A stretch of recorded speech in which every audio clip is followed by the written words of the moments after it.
Tonight, we are going to walk together through some very old and very gentle wisdom.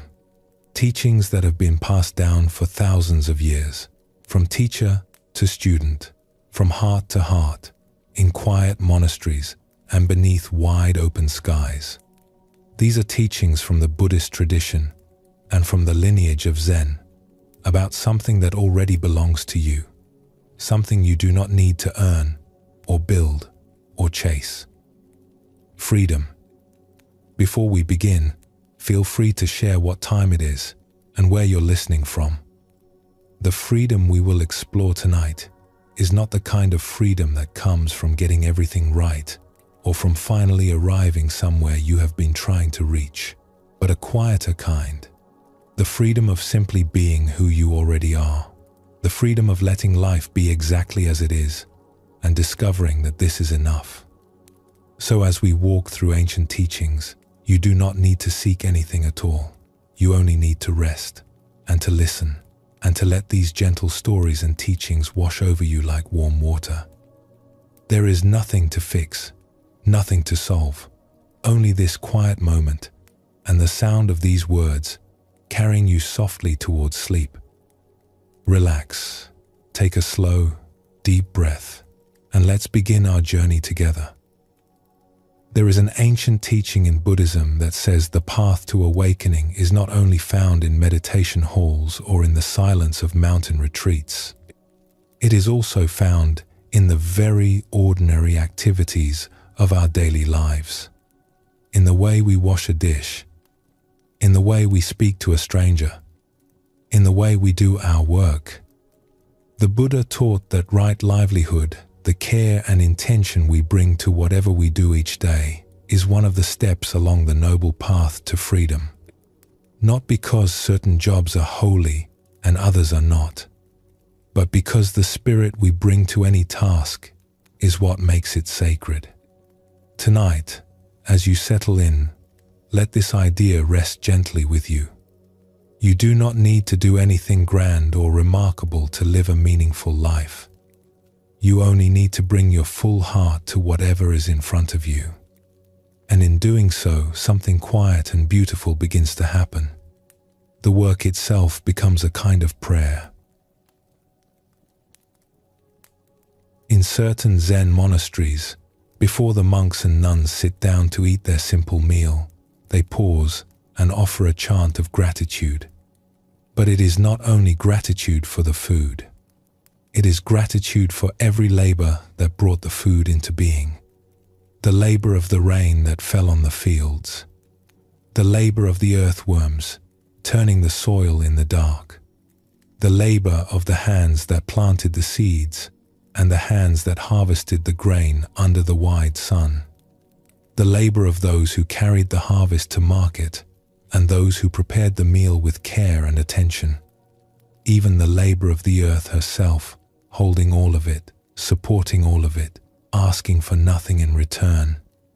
It is a beautiful practice, and it reminds us of something we so easily forget, that nothing in our lives arrives without the quiet work of countless others, that we are held, always, by a web of generosity so vast we can barely see its edges, and that our own work, whatever it may be, is part of that same web. Our small labors matter. They ripple outward in ways we may never fully know. The Buddha said, "If you knew what I know about the power of giving, you would not let a single meal pass without sharing it in some way." And this is really what right livelihood means. Not just avoiding harm, though that is part of it. The ancient texts say that we should not engage in work that brings suffering to others. But more deeply, right livelihood is about remembering why we are here. It is about offering the work of our hands and our hearts as a gift. Not because we are supposed to, but because something in us longs to give. Something in us already knows that this is what makes a life feel whole. Let us explore a story about this. It is an old tale, set long ago. A traveler was walking through a town in the countryside where a great project was underway. He came upon a wide yard filled with stone, where workers were cutting and shaping large blocks beneath the open sky. The sound of chisels rang through the air. Dust floated in the late afternoon light. The smell of cut stone and sweat hung over everything. The traveler approached the first worker, a man with tired eyes and stone dust in his hair, sitting on an overturned bucket in a patch of shade. He asked him gently, "Tell me, friend, what are you doing here?" The man barely looked up. His voice was flat and heavy, like the stones themselves. "What does it look like?" he said. "I am cutting stones. I break them into smaller pieces and shape them all day long. My back aches. My hands are sore. When the sun goes down, I stop. When the sun comes up, I start again. It is the same thing, day after day after day. That is what I am doing." The traveler could feel the weariness in the man's words, the way a life can feel like a weight when we cannot see the meaning in it. He thanked him quietly and walked on. He stepped over piles of rubble and rough-cut blocks, past wheelbarrows and tools leaning against half-built walls, until he reached a second worker further along the yard. This woman had a steadier rhythm to her work, a kind of quiet competence in the way she held her tools. She set down her chisel and wiped her brow when the traveler asked the same question. "What am I doing?" she said, and a small, warm smile crossed her face. "I am providing for my family. With the wages from this work, my children can attend school. We have built a good home together, with a warm hearth and enough food on the table. My daughter is learning to read, and my son wants to be a musician." She laughed softly. "I am grateful for this work. It is hard, yes, but it gives us a good life. That is what I am doing here." The traveler could feel the love in her words, the way even difficult work can be softened when it is in service of something we care about. He thanked her too, and continued deeper into the stone yard, past great columns of marble and half-finished arches leaning against wooden frames. The light was growing golden now, the afternoon stretching long. And there, near the far edge of the yard, he found a third worker. This man was bent over a block of stone, carving with extraordinary care, as if every stroke of the chisel mattered. When the traveler asked his question, the man straightened up, and his face broke into a wide, beaming smile. "What am I doing?" he said, his eyes bright. "I am building a cathedral. It will take many lifetimes to complete, perhaps 1,000 years. I will never see it finished. But this stone, this one right here, this is my stone, and it will be part of something beautiful long after I am gone." The traveler stood quietly for a moment, looking at the man's face, and understood something he had not understood before. All three workers were doing the same task. The same dust, the same sun, the same aching hands. But the spirit within each one was entirely different. And it was that spirit, not the stone, that determined whether the work was a burden, a livelihood, or a cathedral. This is what the ancient teachers point us toward again and again. It is not the work itself that frees us or traps us. It is the quality of heart we bring to it. A wise monk who was also a gifted writer once reflected on this truth. He had spent many years in a quiet monastery, and yet his books were read by people all over the world. He noticed something interesting about his own work. When he wrote from the deepest place in himself, when the writing came from something beyond his own ambition, from a place of genuine love for the world and the people in it. The words seemed to reach others in ways he could not have planned. They touched something real. They carried a kind of warmth and aliveness that he could not manufacture or control. It was as if the words had a life of their own, a spirit that traveled far beyond anything he had intended. But when he wrote only to impress, or only to advance his reputation, something hollow crept in. The words might still be clever. They might still attract attention for a time, but they had lost their light. They were like lanterns without a flame inside. Beautiful containers perhaps, but cold and dark. He put it simply, when you offer your work from the deepest place in your heart, it reaches others and brings them joy. When you offer it only for yourself, you will read what you have made, and after a short while, you will feel empty. Because the spirit was missing. And it is always the spirit that people receive, even more than the words or the work itself. This is a beautiful teaching for all of us, not only for writers. For anyone who cooks a meal, or teaches a child, or builds something with their hands, or tends to someone in need. The question is never really about what you are doing. The question is always about who you are being while you do it. A great teacher of peace once said that if a person sweeps streets for a living, they should sweep the way the great painters painted, the way the great sculptors shaped marble, the way the great poets wrote their verses, the way the great composers made their music. Sweep so well, he said, that all the hosts of heaven and earth will pause and say, here lived a sweeper who did their work well. It is not the broom. It is not the street. It is the dignity and the beauty and the grace that you bring to it. And this kind of grace is available to everyone. It does not require wealth or status or a particular kind of job. It only requires that you remember what you already know in your heart, that your work, whatever it is, can be your cathedral. And yet, one of the quiet sorrows of being human is that sometimes we cannot give our gifts. Sometimes circumstances make it difficult.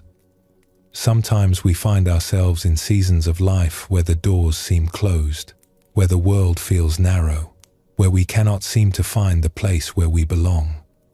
And that is a genuinely painful thing, because we are each born with something beautiful in us that wants to be offered.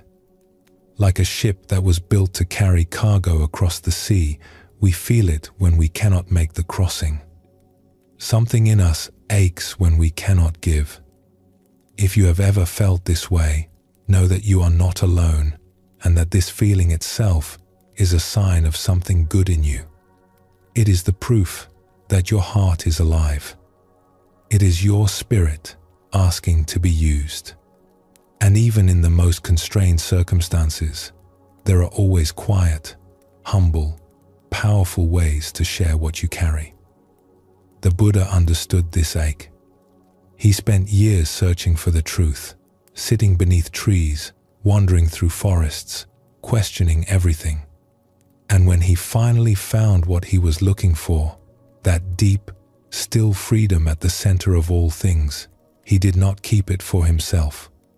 He rose from his seat beneath the Bodhi tree and walked the dusty roads for decades, sharing what he had discovered with anyone who would listen. Farmers, merchants, kings, and children alike. Because he knew that wisdom that is not given away is wisdom that has not yet been fully realized. To awaken is to give. To give is to awaken. They are two expressions of the same generous heart. And so, if you find yourself in a time when the work you long to do is not available to you, remember this. There are always ways to give. You can offer a kind word to someone who is struggling. You can sit quietly with a friend who needs company. You can teach something you know to someone who wants to learn. You can tend a garden, or care for an animal, or simply listen, truly listen, to another person's story. The gift does not need to be large. Sometimes the most powerful offering is simply your presence, your attention, your willingness to be there. There is a saying in the Zen tradition, before enlightenment, chop wood, carry water.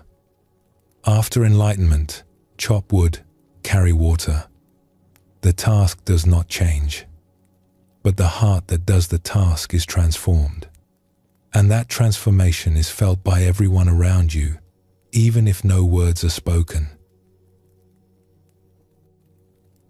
Let us explore one more story about this, because stories have a way of reaching places that teachings alone sometimes cannot. There was once a young man who had lived a very hard life.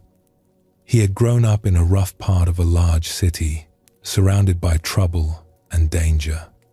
By the time he was a teenager, he had already been in more trouble than most people see in a lifetime. He had been in and out of difficult situations many times, lost touch with his family, and had very little reason to believe that anyone in the world saw anything good in him. Eventually, he found his way to a small community center run by a kind and patient elder. This elder had spent many years working with young people from the toughest parts of the city. He had seen a great deal of suffering and failure and heartbreak. And he had also seen, again and again, the astonishing capacity of the human spirit to begin again. The young man came in one morning, sullen and guarded, his shoulders hunched, his eyes darting around the room as if expecting trouble.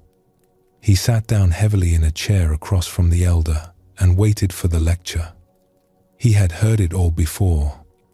The disappointment, the list of failures, the tired advice. The elder poured 2 cups of tea and slid one across the table. He sat quietly for a moment, studying the young man's face. He could see the posturing, the hardness, the walls this young man had built around himself over many difficult years. But he was old enough and wise enough to recognize something beneath all of that. Something soft, something brave, something still very much alive. So instead of scolding him, instead of listing all the ways he had gone wrong, the elder tried something different. He leaned forward slightly, looked the young man in the eye, and spoke in a voice that was firm but extraordinarily gentle. "Do you know how much courage it takes to walk through that door?" he said. "After everything that has happened, after all the setbacks and the confusion, you got up this morning and you came here. Do you have any idea how brave that is?" The young man blinked. He had not expected this. "The courage you are showing right now," the elder continued, "in wanting to try again, in wanting to build something new, that is real courage. It is not the kind of courage that makes noise. It is the quiet kind, the kind that matters most. And I want you to know something." The elder paused. "You are extraordinary. I mean that with all my heart." The young man stared at him. His jaw loosened slightly. The hardness in his eyes softened, just a fraction, like ice beginning to thaw at the edge of a frozen lake. No one had ever spoken to him like that before. No one had ever looked past the mistakes and the anger and the rough exterior and seen something worth honoring. The room was very still. Outside, traffic hummed. Somewhere, a bird called.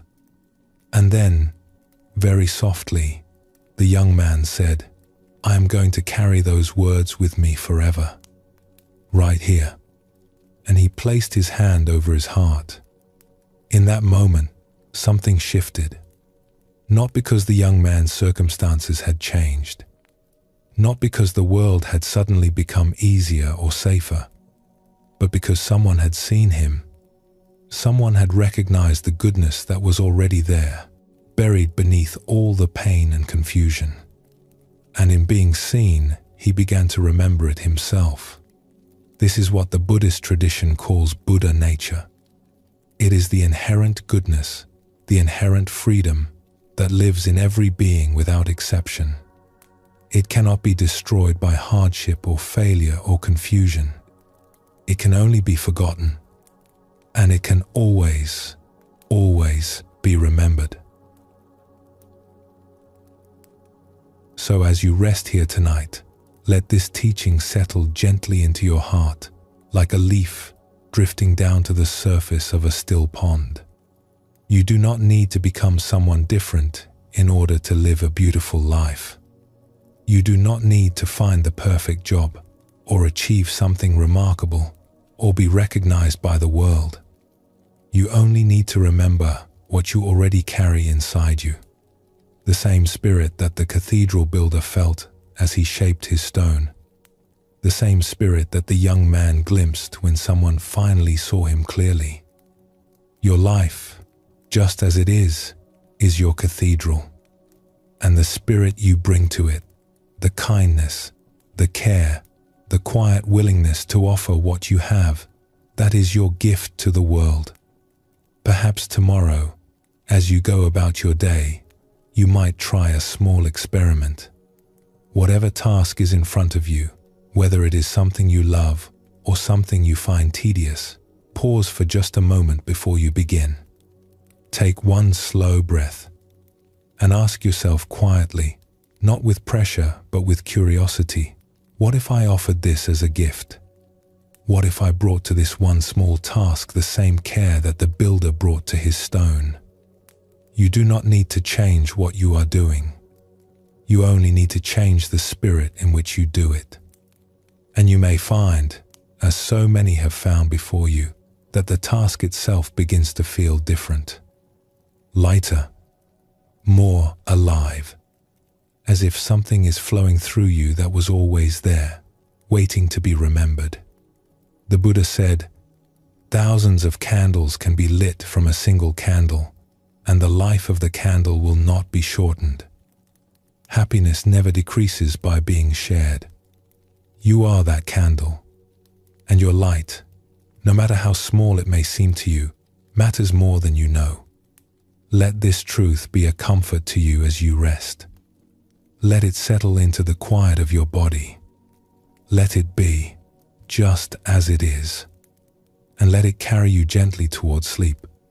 As an old Zen teaching reminds us, when you do something, you should burn yourself completely, like a good bonfire, leaving no trace of yourself. Not burning with effort or ambition, but with wholeness, with the fullness of giving everything you are to this one moment, this one breath, this one beautiful, ordinary life." Let us pause for a moment here. Notice how you are feeling. Let the breath come and go, soft and easy. And when you are ready, we will continue together.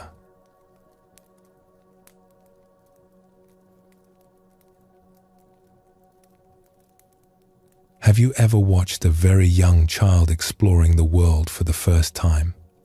The way they reach for a leaf blowing across the grass, utterly fascinated. The way they laugh at nothing at all, just because being alive feels good. The way they look at a stranger's face with total openness, without suspicion or calculation, as if every person they meet might be wonderful. There is something in that openness that we recognize, something we remember even if we cannot quite name it. A kind of original freedom, a lightness that was ours before anyone taught us to be afraid.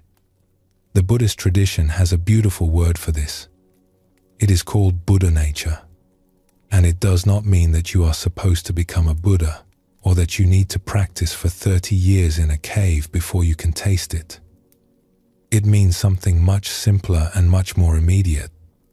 It means that freedom, that wide open, unguarded quality you see in the eyes of a child, has never actually left you. It has only been covered over, layer by layer, by the habits of worry and self-protection that we all accumulate as we grow. Tonight, as we continue this gentle journey together, we are going to explore a very simple but powerful idea. You are already free. You do not need to earn it. You do not need to build it. You only need to remember it. There is a lovely image that a wise teacher once offered. She said that human beings are like butterflies who have somehow convinced themselves that they are still caterpillars. We have the wings. We have always had the wings. But instead of spreading them, we curl ourselves back into the cocoon because the cocoon feels familiar, feels safe, feels like the only thing we know. Think about that for a moment. Not with effort, just with curiosity. How much of your day do you spend inside some version of that cocoon? The cocoon of worry about what might go wrong. The cocoon of comparing yourself to others. The cocoon of rehearsing old conversations or planning for every possible future, or telling yourself the same tired story about who you are and what you are capable of. And the strangest thing about this cocoon is that we built it ourselves, thread by thread, year by year. We built it out of the things people told us when we were young. We built it out of our disappointments and our fears. We added to it every time we decided it was safer to stay small than to risk being seen. And after a while, the cocoon feels so solid, so real, that we forget it is something we created. We think it is who we are, but it is not who you are. It was never who you are. We do this not because we are foolish, but because we are tender. The cocoon is a strategy for protection. At some point in our lives, perhaps very early on, we learn that the world can be surprising and sometimes difficult. That people do not always respond with kindness. That our openness could be met with indifference or misunderstanding. And so we began to wrap ourselves up, layer by layer, in habits of mind that we hoped would keep us safe. And in a way, they did. They got us through. But now, perhaps, the cocoon has become smaller than we are. And somewhere inside it, the wings are getting restless. The Buddha said, in the end, only 3 things matter: how much you loved, how gently you lived, and how gracefully you let go of things not meant for you. Letting go of the cocoon does not require force. It does not require dramatic effort or years of struggle. It only requires a willingness to notice that you are inside it, and then, very gently, to let it soften, to let a little light in, to trust that the wings know what to do if only we give them room. There is a common misunderstanding about meditation that is worth gently setting aside here. Many people come to meditation thinking of it as a kind of self-improvement project, as if there is something broken in us that needs to be fixed, and if we just sit still long enough, or concentrate hard enough, or follow the right technique, we will finally become the person we are supposed to be. We bring the same energy we bring to everything else in our lives, the energy of accomplishment, of goals, of checking things off a list, and we apply it to our inner world. Calm mind? Check. Open heart? Enlightenment? Still working on it. Give me another few months. But that is not quite how it works. And when we approach meditation this way, we often end up more tense than when we started, because now we have added one more thing to the list of things we are failing at. A Zen teacher was once asked by a student, "What is the purpose of meditation?" And the teacher smiled and said, "The purpose of meditation is not to become a better person. It is to realize that you were never as bad as you thought. That is worth sitting with for a moment. Not because it means we do not have room to grow or that there is nothing to learn. Of course there is. We are always learning, always unfolding, always becoming. But the deepest purpose of getting quiet and turning inward is not repair. It is recognition. It is the simple, astonishing act of seeing who you already are, beneath all the noise and worry and self-criticism, beneath the stories you have told yourself about your failures and your shortcomings, beneath the voice that says you should be further along by now. Let us explore a small story about this. There was once a traveler who spent many years searching for a rare and precious jewel. He had heard that this jewel existed somewhere in the world, and he believed that if he could find it, his life would be complete. He crossed rivers and mountains. He traveled through forests and cities. He asked everyone he met, "Have you seen the jewel? Do you know where it is?" Years passed. He grew tired, and his clothes grew worn. One evening, exhausted, he sat down beside a road and leaned against a tree. A kind old woman happened to walk by and asked him why he looked so weary. "I have been searching my whole life for a precious jewel," he said, "and I cannot find it anywhere." The old woman looked at him for a long moment, and then she laughed, very gently. "My dear friend," she said, "look down." And the traveler looked down, and there, sewn into the lining of his own coat, was the jewel. It had been with him the entire time. Through every journey, every hardship, every year of searching, he had been carrying it all along. It is remembering. The Buddha did not invent freedom. He did not create enlightenment from nothing. He sat down beneath a tree one night, grew very still, and recognized something that was already true. Something that had always been true.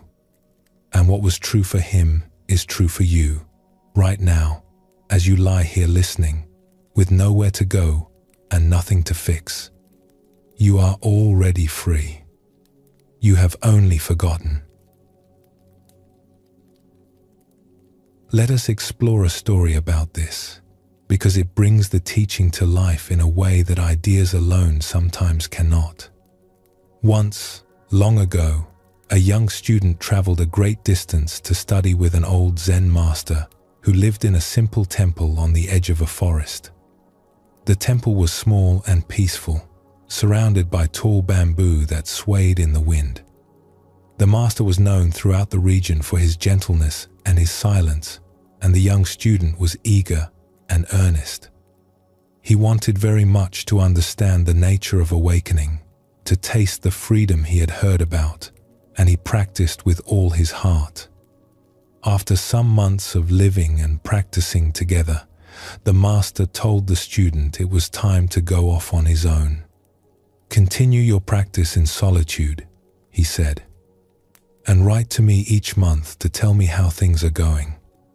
The student bowed deeply, packed his few belongings, and set off for a small hut in the mountains. He sat in stillness every day, watching his breath, giving himself completely to the path. After the first month, he sat down by candlelight and composed a careful letter. He wrote, "Dear teacher, I have been practicing with great effort, and I am happy to report that I now feel a wonderful expansion of awareness. I sense a deep oneness with all of life." The old master read the letter, raised an eyebrow, and set it aside without a word. The next month, another letter arrived. "Dear teacher, I have made further progress.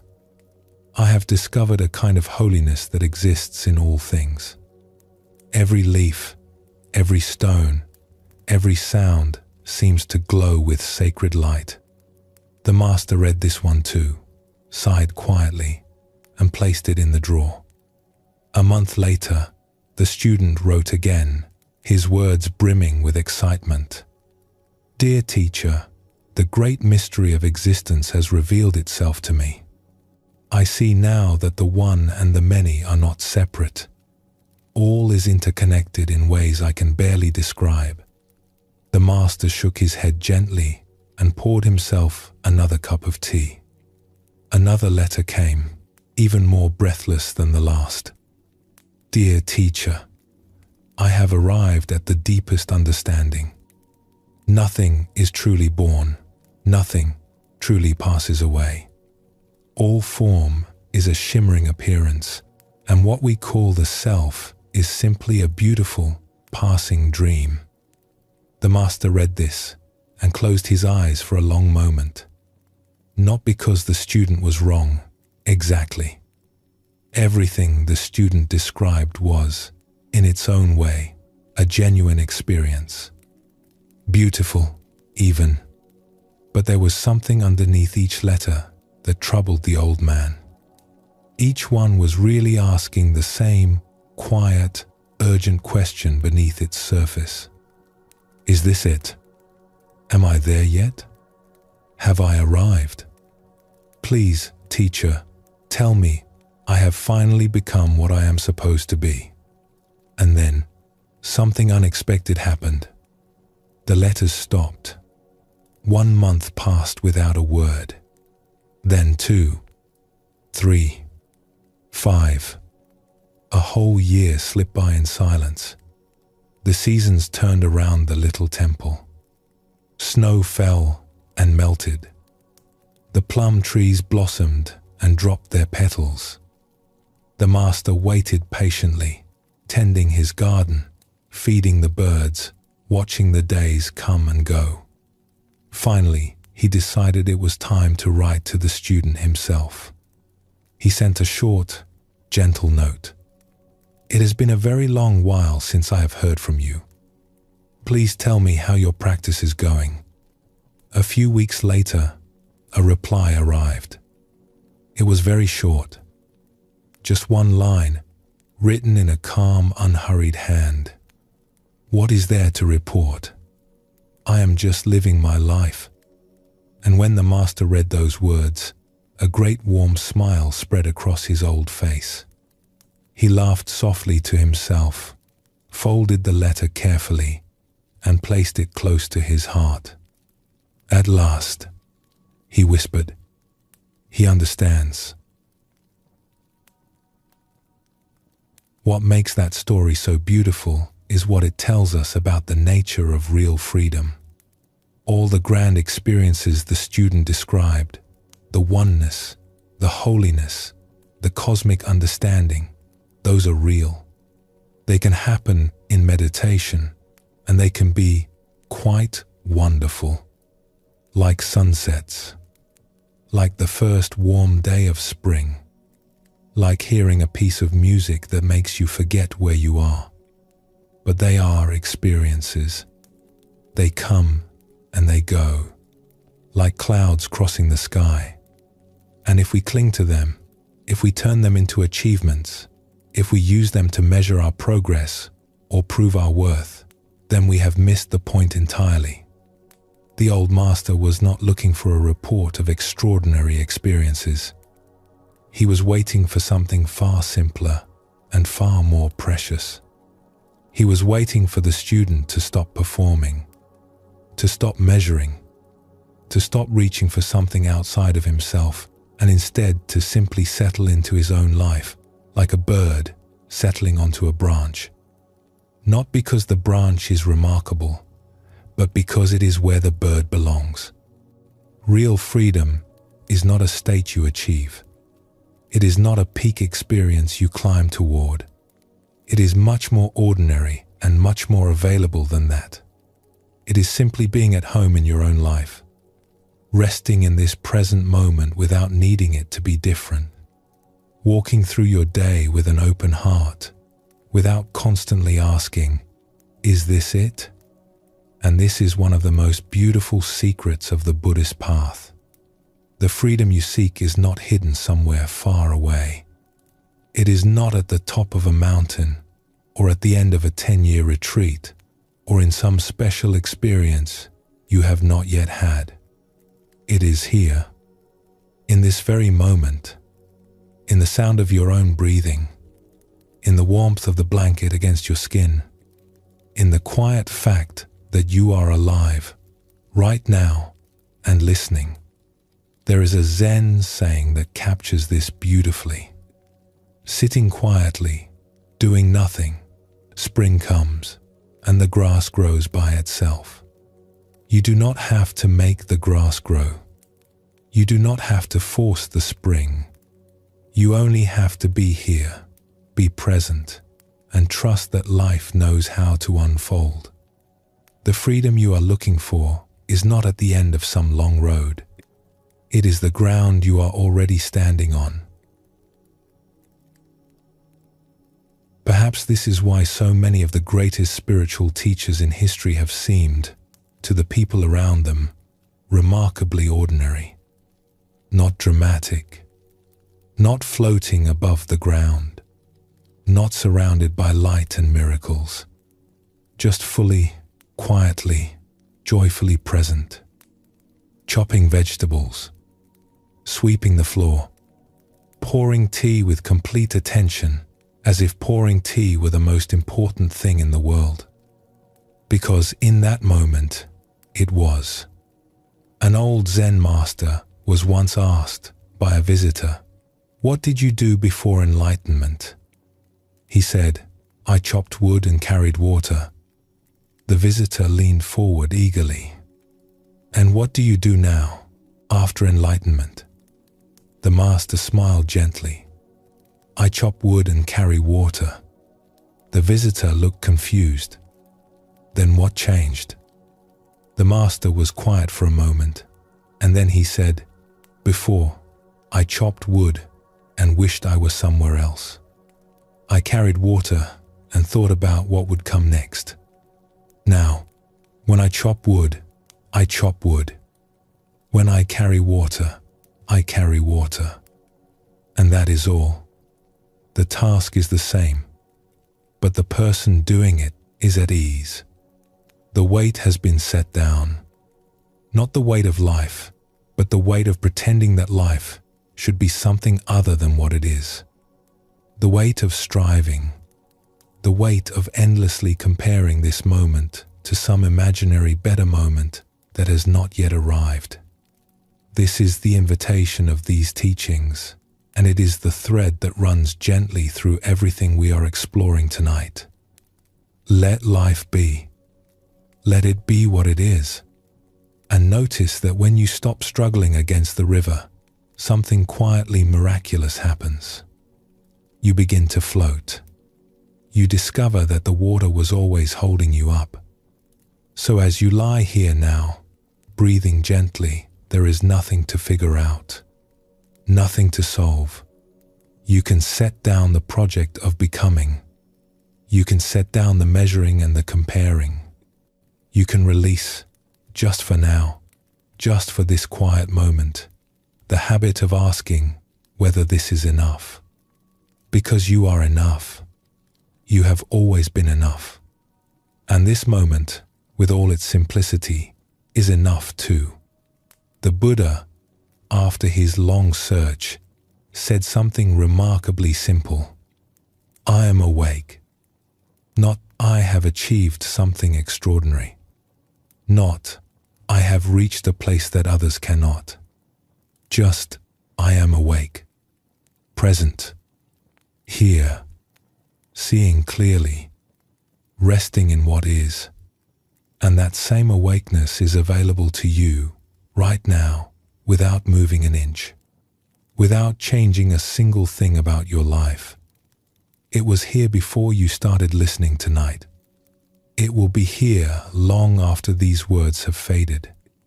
It is the quiet, steady light at the center of you, and all you need to do is let it be. Let us pause here for a moment.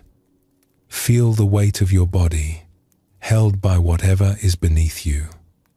Notice one breath, just one, from beginning to end. And when you are ready, we will continue together. we have been talking about freedom tonight. The freedom that comes from remembering who you already are. The freedom that lives beneath the layers of worry and self-protection we have built up over the years. And now, gently, we are going to turn our attention to something very practical and very beautiful. We are going to look at what actually happens when you get quiet. When you stop doing and simply start noticing.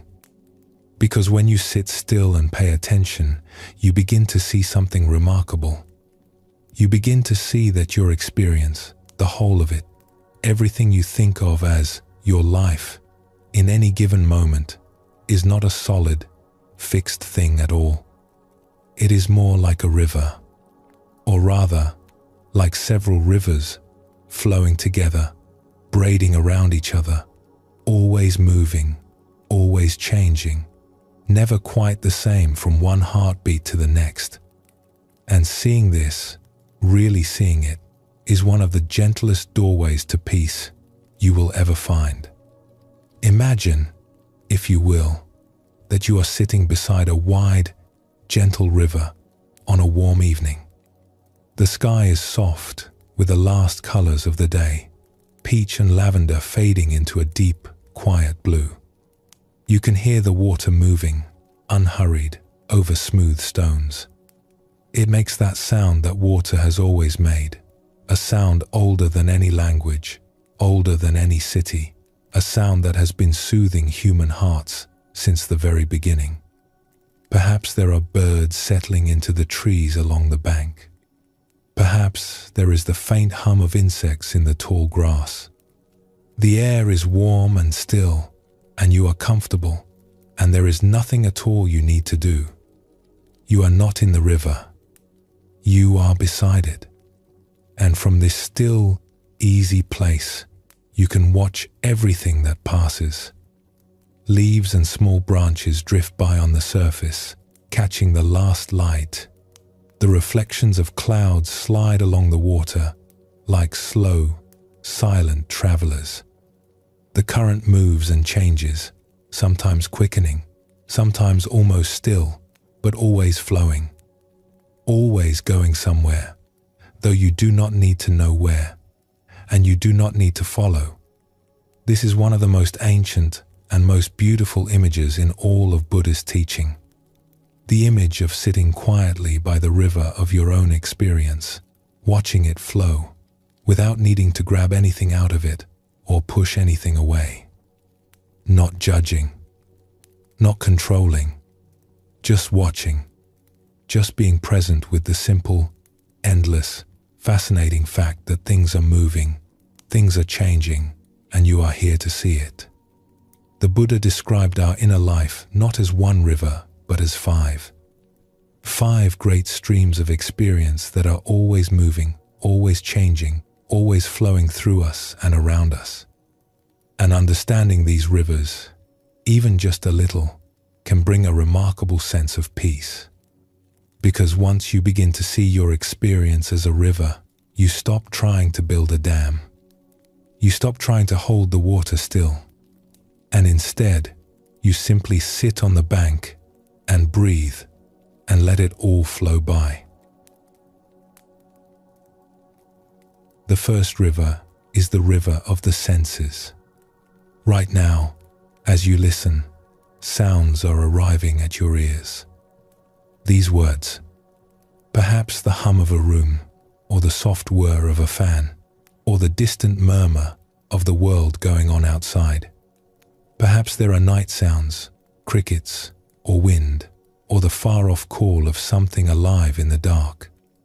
If you close your eyes, you can feel the textures against your skin, the weight of a blanket, the temperature of the air, the subtle pressure of your body against whatever is holding you up. There is the taste of your last sip of water still lingering. There is the gentle rhythm of your own breath, which you can feel if you turn your attention to it. This river of sense experience is always flowing. Sounds arise and fade away, as if they were never there at all. Sensations bloom in the body and dissolve. The light shifts and changes, even behind your closed eyelids. painting soft patterns that come and go on their own.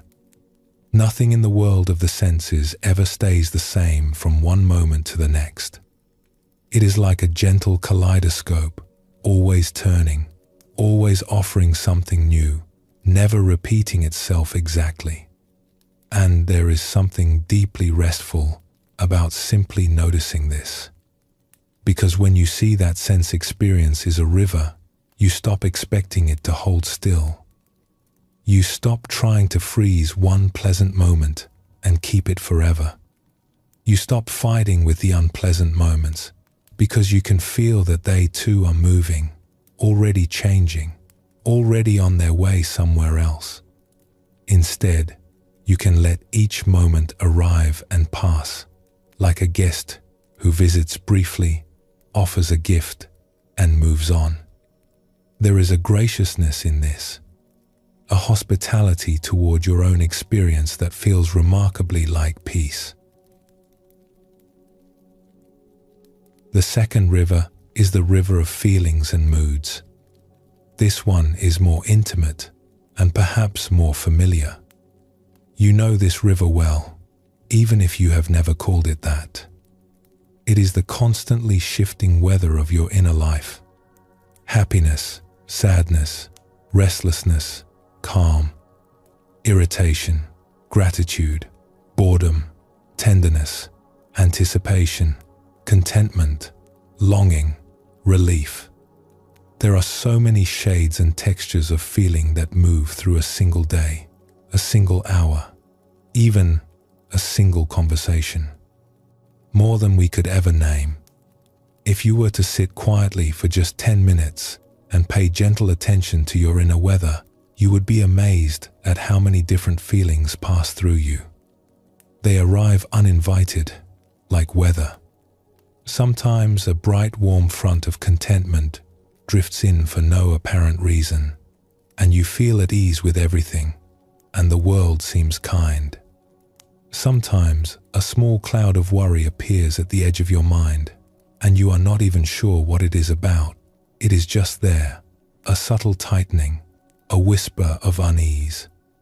Sometimes you feel a sudden, unexpected tenderness towards someone you love, a wave of warmth that seems to come from nowhere. And just as quickly, it gives way to a vague restlessness, and then to something else entirely, something you cannot even name. The ancient teachers noticed something important about this river. We do not choose our feelings. They arise on their own, from causes and conditions that are often invisible to us.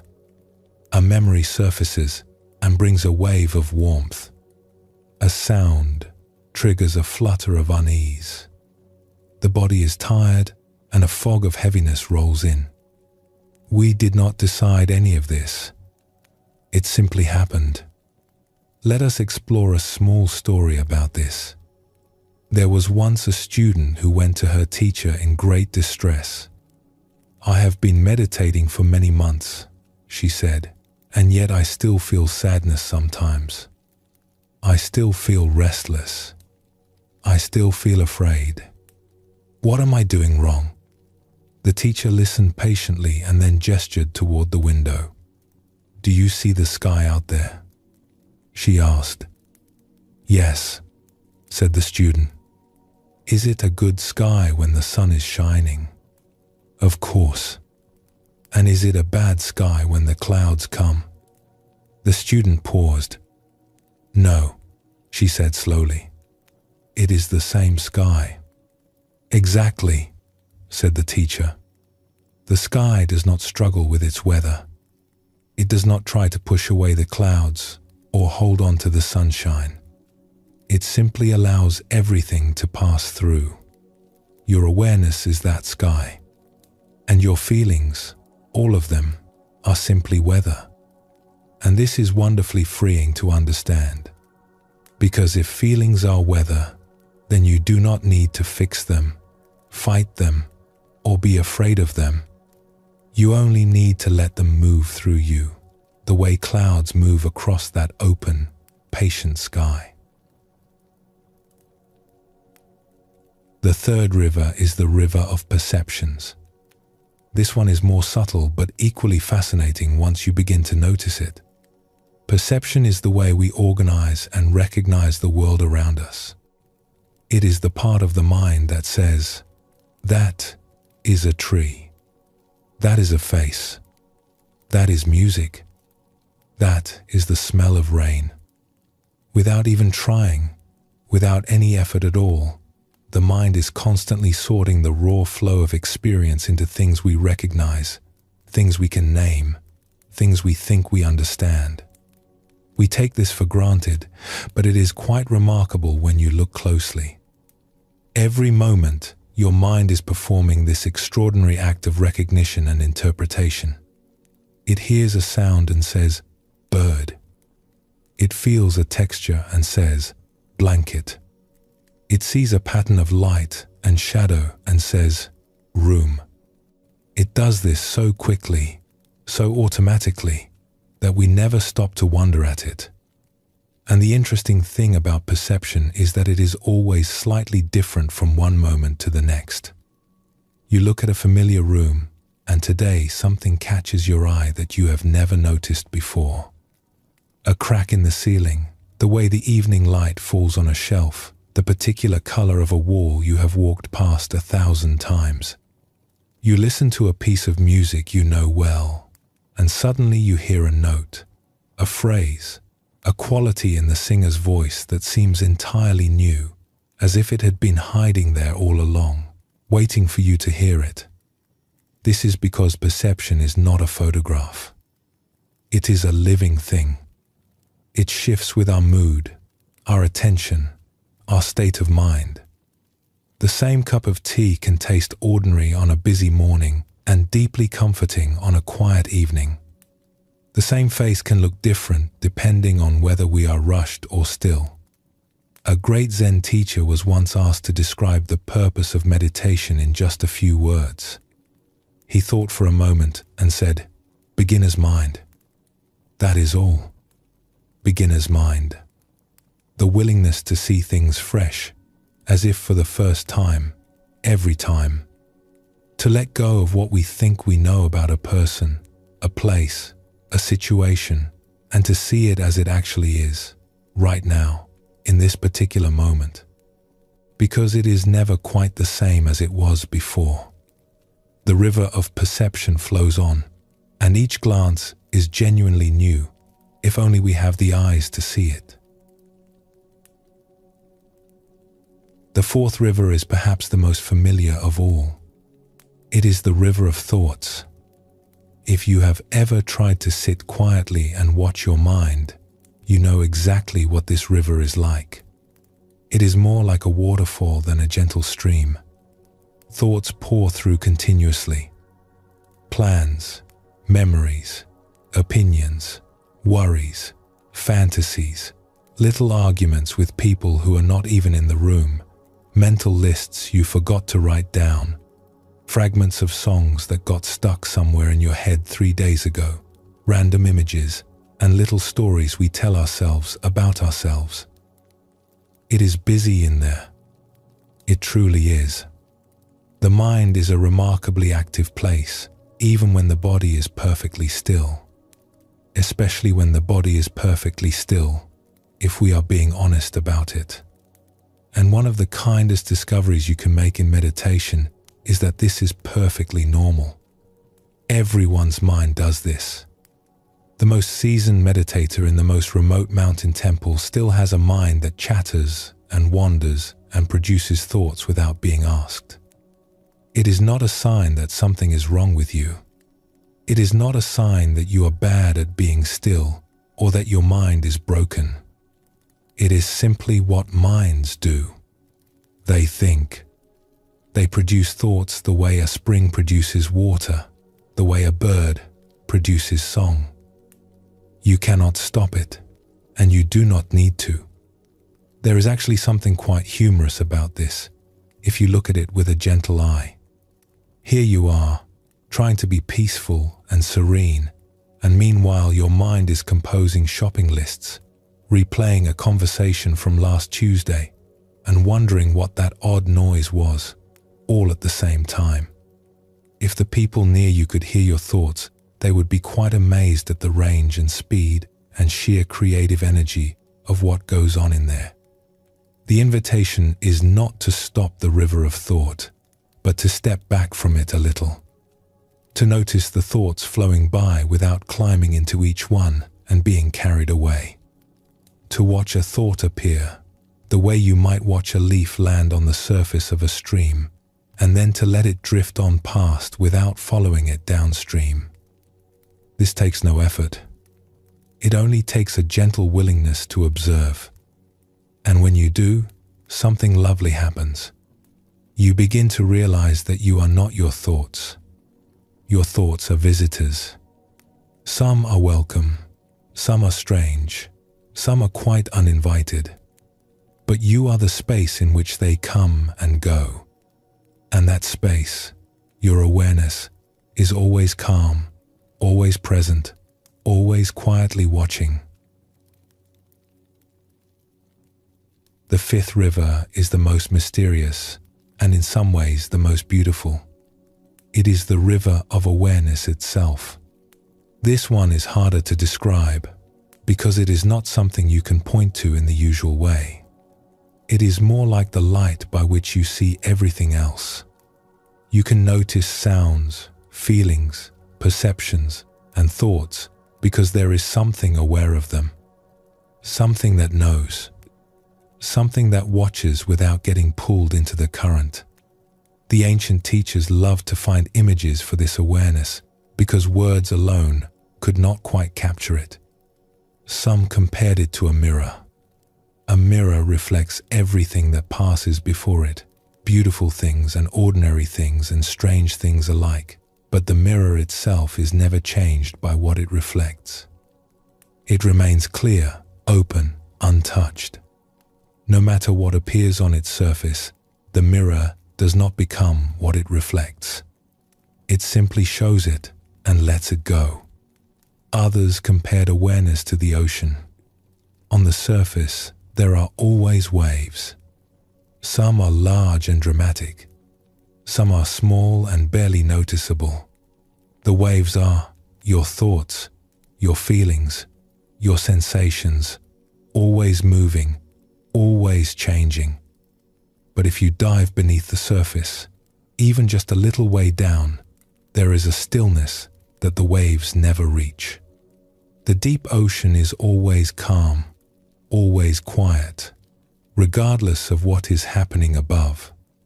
And your awareness, the teachers said, is that deep ocean. It is the part of you that has always been calm, even in the busiest, most turbulent moments of your life. And resting in that awareness, even for a moment, brings a kind of peace that is very different from the peace of getting what you want or having things go your way. It is a peace that does not depend on conditions. It does not require the world to be a certain way. It does not require you to feel a certain way. It is already here, always, beneath the movement of the 5 rivers, like the deep water beneath the waves. This is what the Buddha was pointing to when he said, simply, be a light unto yourself. You do not need to borrow anyone else's light. You do not need to look outside yourself for the peace you are seeking. The awareness that is listening to these words right now, the gentle, spacious knowing that is present behind your closed eyes, that is the light. It has always been the light, and it asks nothing of you except that you rest in it. There is a beautiful way of bringing all of this together. Imagine yourself as someone who has just taken a seat in a vast, comfortable theater. The theater is warm and quiet. The seat is deep and soft. You are settled in, completely at ease, with nothing to do and nowhere to be. And on the great screen in front of you, the most extraordinary film is playing. It is the film of your life. There are scenes of beauty and scenes of struggle. There are comedies and quiet dramas. There are long, gentle stretches where very little seems to happen, and sudden moments of surprise that take your breath away. The 5 rivers, senses, feelings, perceptions, thoughts, awareness, are all flowing across that screen, weaving together into the rich and ever-changing tapestry of your experience. And for much of our lives, we are so absorbed in the film that we forget we are in the theater. We get swept up in the plot. We lean forward during the exciting parts. We feel our hearts quicken. We laugh. We worry. We grip the armrests during the tense moments. We fall so completely into the story that we forget entirely that we are the one watching. But then, every now and again, something shifts. Maybe a sound from outside the film catches your attention. Maybe you take a deeper breath than usual and feel your body settling into the seat. And in that small, quiet moment, you remember, oh, I am here. I am in the theater. This is a film, and I am watching it. And I am perfectly safe in my seat. That moment of remembering is meditation. That is all it is. Not stopping the film, not judging the film, not trying to rewrite the film into something better or more impressive. Just remembering that you are the one watching. And in that remembering, there is space. There is ease. There is the gentle recognition that no matter what is playing on the screen, no matter how dramatic or confusing or beautiful the scene may be, you, the watcher, are at peace. You have always been at peace. A Zen teaching puts it this way: you are the sky. Everything else is just the weather. So tonight, there is nothing you need to do with any of this. You do not need to label your 5 rivers, or watch them with great concentration, or practice anything at all. These teachings are offered the way a friend might offer you a warm blanket on a cool evening. Simply to comfort. Simply to remind you of something you already know in the quietest part of yourself. That beneath all the movement and change of your daily life, beneath the busy rivers of thought and feeling and sensation, there is a stillness that is always available to you, a place of rest that no one can take away, a peace that has been with you all along. You are the river, yes, and you are also the bank. You are the audience in the theater. You are the sky behind the weather, and you can rest there, gently, easily, anytime you choose. Even now, especially now. The great Zen teacher who was once asked to sum up all of Buddhist teaching in just a few words simply said, "Not always so." Everything changes. Everything flows. Nothing you are experiencing right now, whether pleasant or unpleasant, is permanent. It will shift. It will move on. It will give way to something new. And knowing this, truly feeling this in your bones, you can relax. You can let the rivers flow. You can lean back in your comfortable seat and watch the beautiful, strange, unrepeatable film of this one precious life.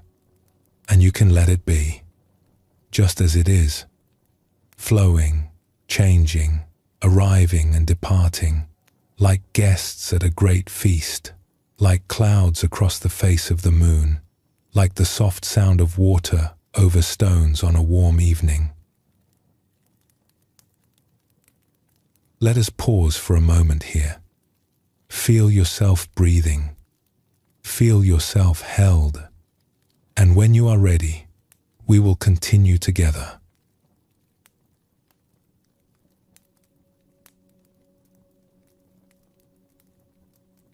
Not always so.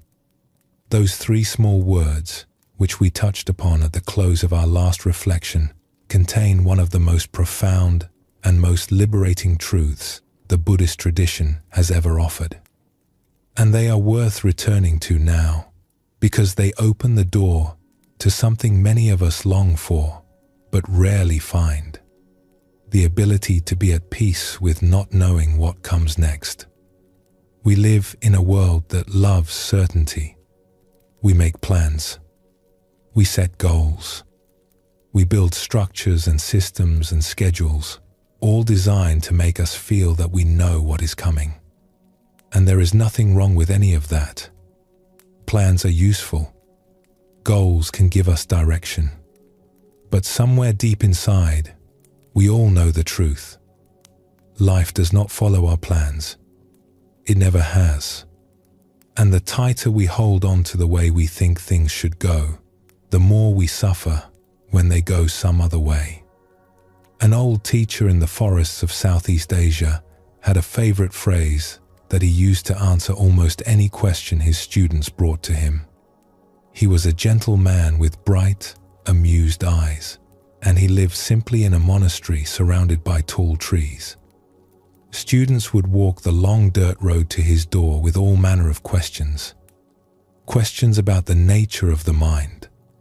Questions about their relationships.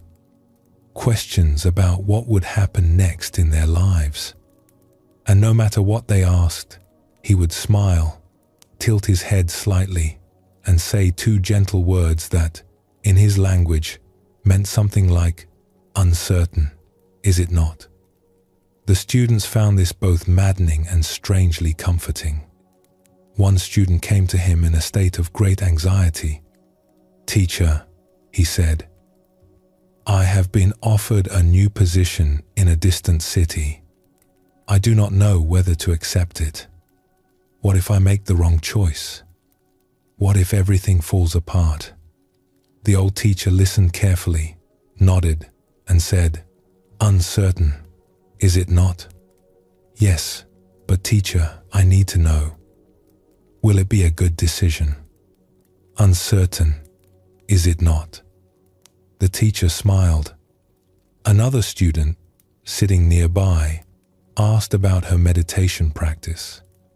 "Teacher, I have been sitting every day for a year, and I am still restless.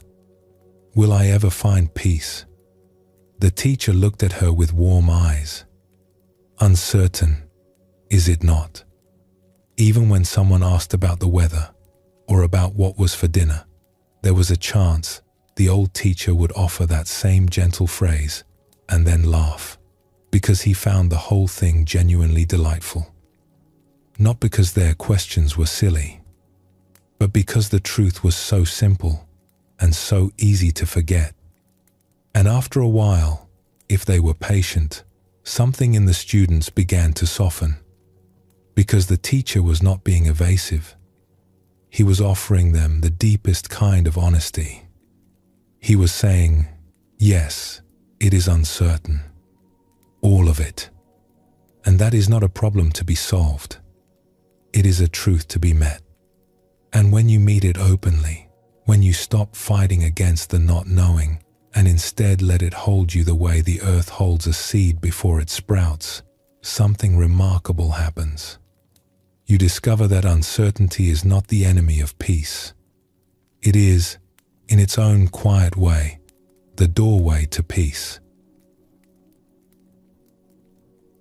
Think for a moment about the seasons. Right now, wherever you are, the season is what it is. Perhaps it is warm. Perhaps it is cool. Perhaps the days are growing shorter or longer, or holding steady in the fullness of summer or the quiet of winter.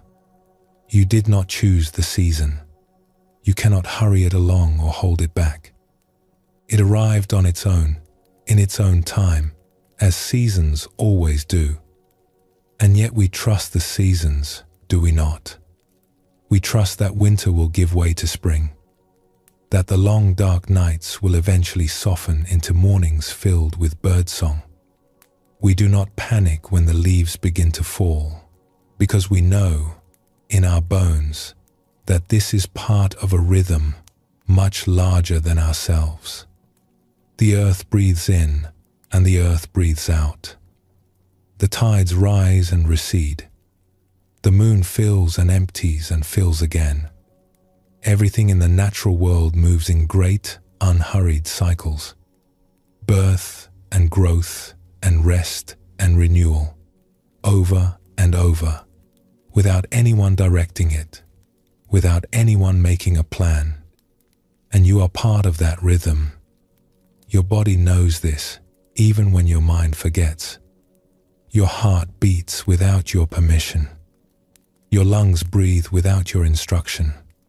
Your cells are renewing themselves right now as you listen in ways too complex and too beautiful for any mind to fully comprehend. You are being carried by a rhythm that is older than thought, deeper than worry, vaster than any plan you could ever make. The Buddha spoke of this when he said, "Everything that has a beginning has an ending. Make your peace with that, and all will be well." Not because endings are easy, but because when we stop resisting the natural rhythm of things, when we stop trying to freeze the river or hold the seasons still, we discover something we did not expect. We discover that the flow itself is trustworthy, that life knows how to carry us if only we let it. Let us explore a story about this. It is a small, light-hearted one, but it carries a gentle wisdom. Once, a man was traveling by train through the countryside. He had boarded in a great hurry and told the conductor, "I need to get off at the village of Meadowbrook." The conductor shook his head. "I am sorry, sir, but we do not stop at Meadowbrook today. It is not on our schedule." The man looked crestfallen. "But I must get there. I have important business." The conductor thought for a moment and said, "Well, I will tell you what I can do. When we pass through Meadowbrook, the train will slow down a little at the bend. I will open the door, and you can hop off. Just be sure to run alongside the train as your feet hit the ground, so you do not stumble." The man agreed, and when the train slowed at the bend near Meadowbrook, the conductor opened the door, and the man leaped out, running alongside the train just as he had been told.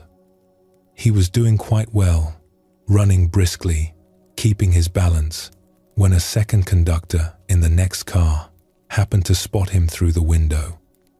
This conductor, seeing a man running alongside a moving train, quickly opened his own door and with a great heave of effort, pulled the man back onto the train.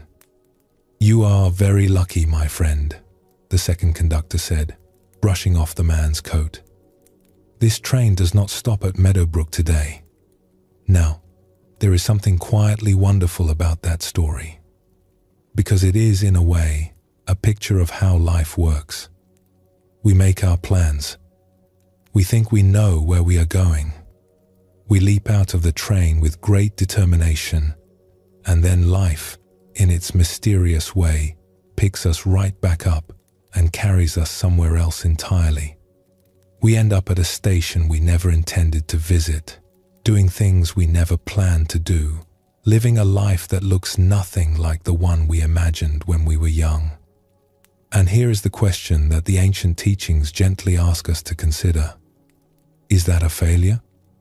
Or is it simply the way life works?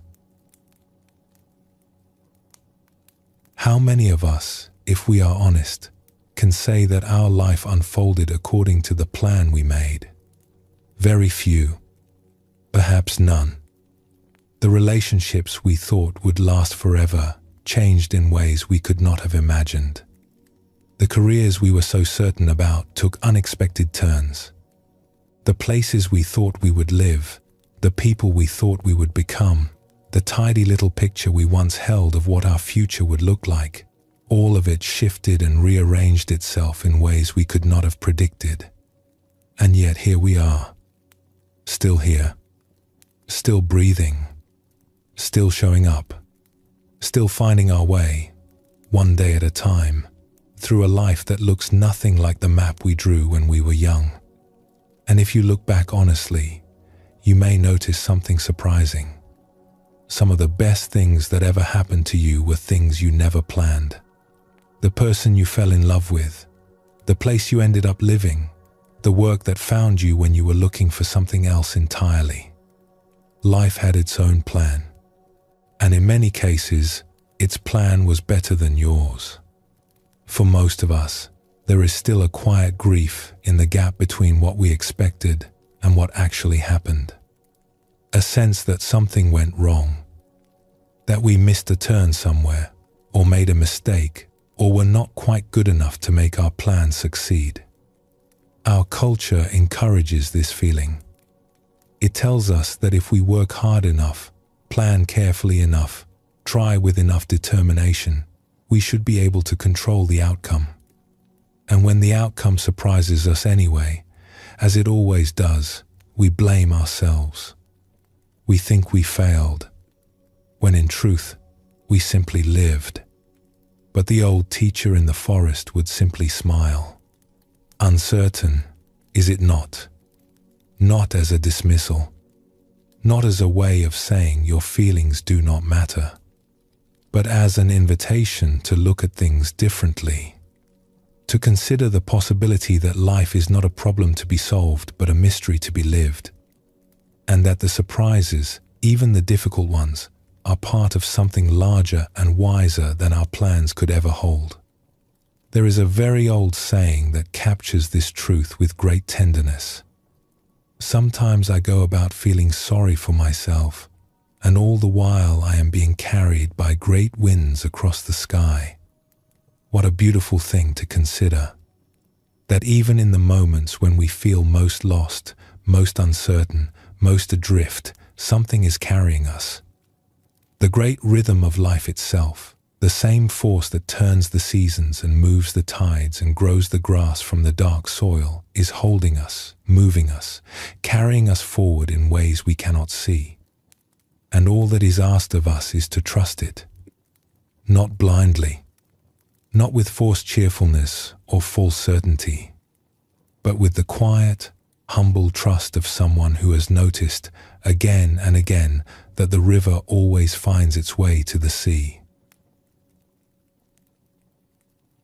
A wise woman once wrote something that has stayed with many people who have read it. She said that security is mostly something we imagine. It does not truly exist in the natural world, and even the youngest among us know this somewhere inside.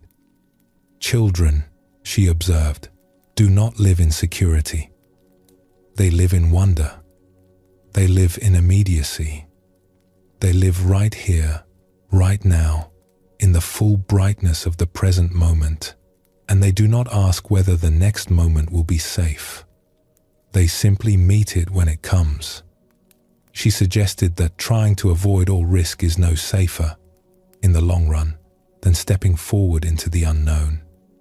And that life, when we are brave enough to embrace it fully, is either a great adventure or it is nothing much at all. There is a freedom in those words that you can almost feel in your body if you let them sink in.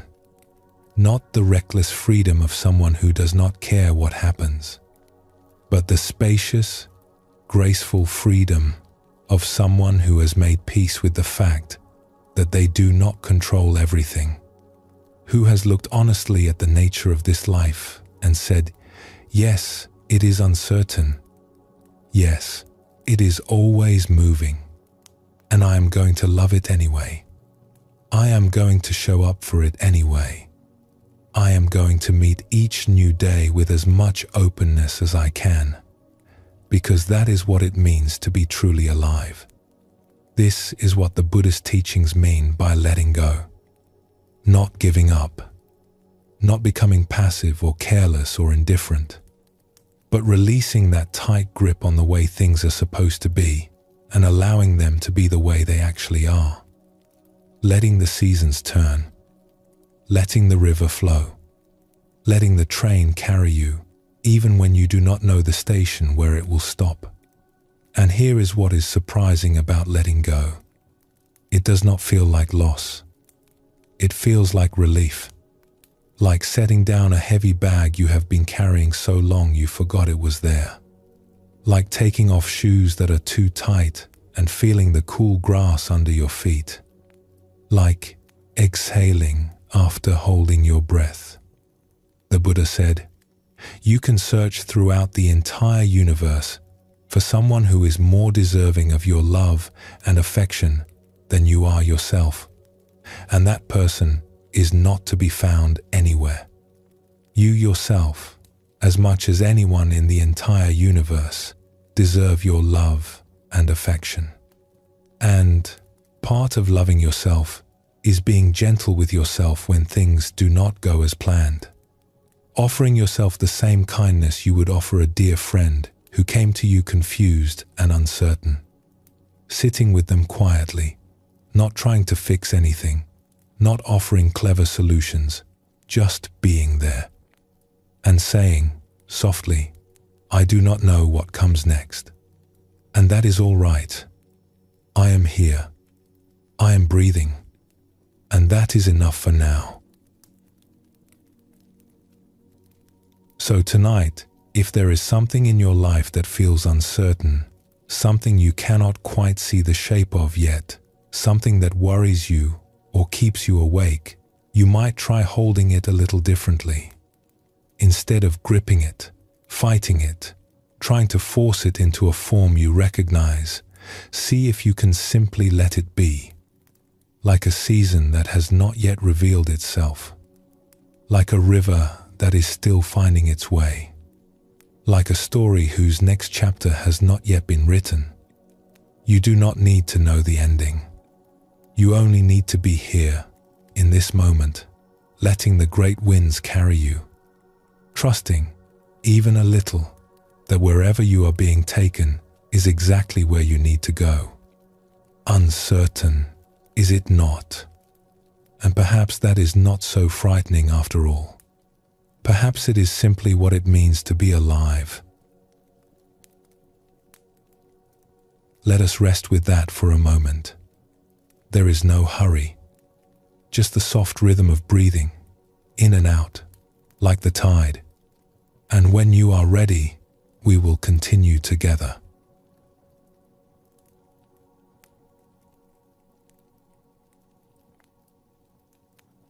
So far tonight, we have been exploring the nature of freedom. The freedom that comes from remembering who you are. The freedom that comes from watching the rivers of experience flow by without clinging to them. The freedom that comes from making peace with the beautiful, tender uncertainty of this life. And now we come to perhaps the most important question of all. If everything is changing, if nothing can be held, if life is this great flowing river that we cannot control, then how do we love? How do we care for the things and people that matter to us? How do we tend this precious, fragile, beautiful world without gripping it so tightly that we crush what we are trying to protect? The answer the Buddhist tradition offers is not what most people expect. It is not a withdrawal from love. It is a deepening of it. There was once a gardener who loved her garden more than almost anything in the world.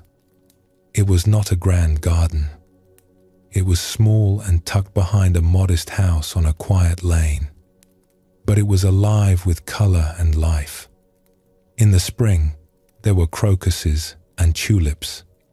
In the summer, sunflowers and lavender. In the autumn, chrysanthemums and late roses that caught the low afternoon light. She had tended it for years, through dry summers and harsh winters, through seasons of abundance and seasons when everything seemed reluctant to grow. She knew every plant by name, the way you might know the members of your family. She knew which ones loved the morning sun and which preferred the cool shade beneath the old stone wall. She knew when to water and when to wait, when to prune and when to let things grow wild for a season, when to be gentle and when to cut back with a firm hand. Her garden was beautiful, and it gave her great joy.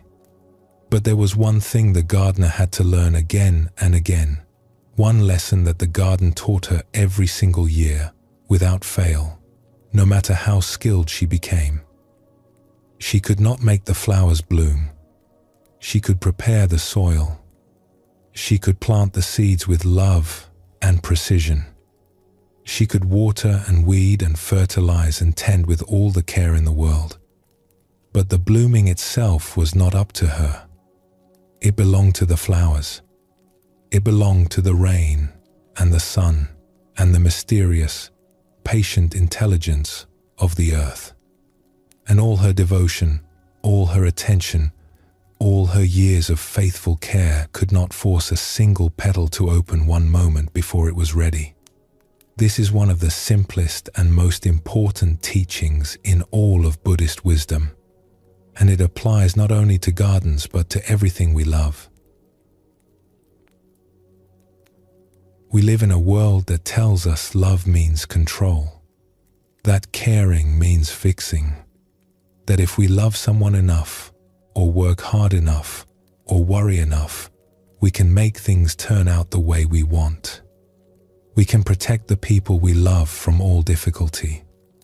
We can shape our lives into something perfect and keep them that way.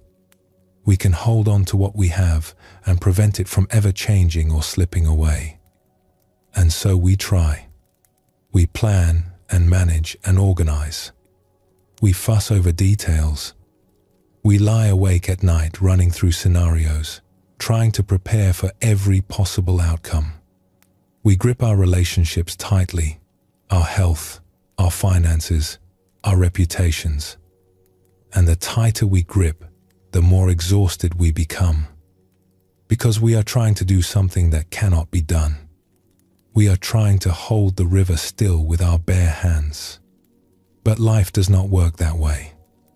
And deep down, in that quiet place where we are honest with ourselves, we know this. We know that our children will grow up and make their own choices, and that many of those choices will surprise us, and some will worry us, and there is only so much we can do. We know that the people we love will change, because that is what people do, and so will we. We know that our bodies will shift and soften over the years, that our circumstances will rearrange themselves in ways we cannot predict, that nothing we hold will stay exactly as it is in this moment. Not our homes, not our health, not even our most cherished relationships. Everything is in motion. Everything is in the river. And here is the tender paradox at the heart of these teachings, and perhaps the most beautiful thing the Buddha ever taught about love. The recognition that everything changes does not mean we should stop caring.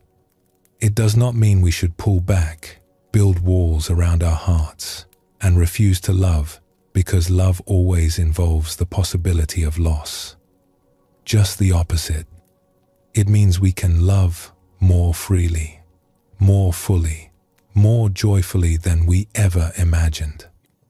Because we are no longer trying to love and control at the same time. We are no longer confusing love with grasping. We are no longer asking love to do something it was never designed to do, which is to stop the world from turning. When you release the need to control, something extraordinary opens up. Love becomes lighter, more generous, more alive. It stops being a transaction, where I give you my love in exchange for the guarantee that you will never change, and it becomes a gift. A pure, open-hearted gift, offered freely, with no conditions attached.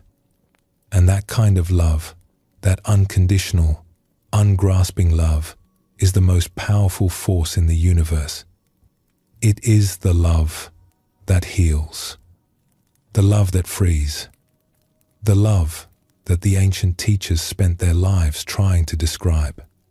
The Buddha said, "In the end, these things matter most. How well did you love? How fully did you live? How deeply did you let go? And those 3 questions are really one question, asked from 3 different angles. Because loving well and living fully and letting go are not separate activities. They are one single, graceful movement of the heart. There is an ancient text from the tradition of the Tao, the Way, that puts this beautifully. It says something like this: there is a time for moving forward and a time for staying still, a time for great energy and a time for rest, a time for strength and a time for gentleness. The wise one sees things as they are, without trying to control them. She lets them go their own way and resides calmly at the center. In this way, she is able to care for all things. Read that again in your mind, slowly. She lets them go their own way and resides calmly at the center.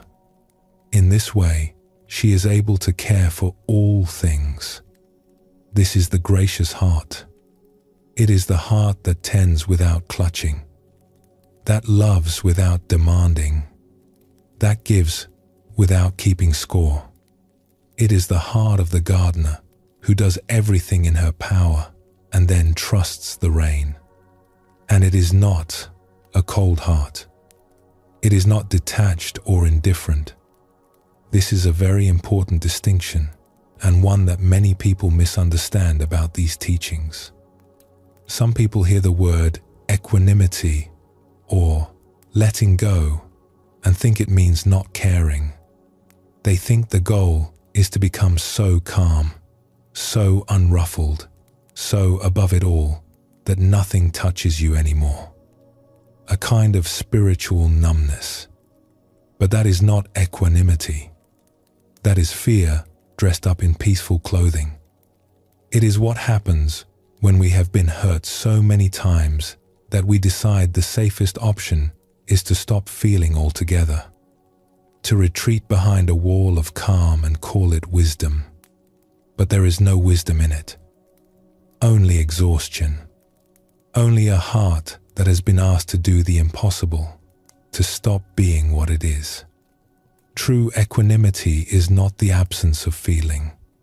It is the ability to feel everything, the joy and the sorrow and the tenderness and the confusion, without being knocked over by any of it.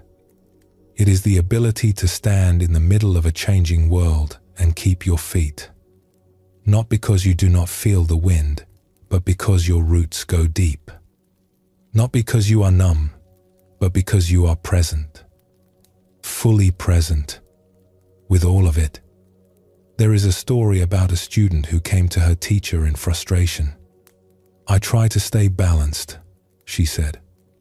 "I try to stay calm. But then something happens. Someone says something unkind, or something goes wrong, and I lose it. I react. I get swept away. Am I a terrible meditator?"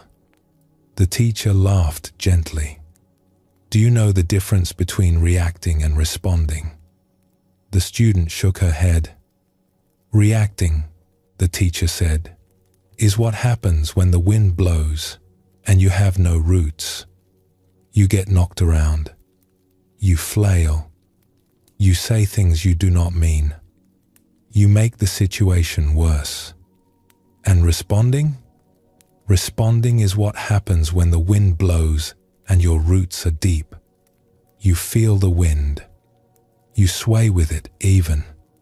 But you do not fall. And from that grounded place, you can choose what to do. You can speak clearly.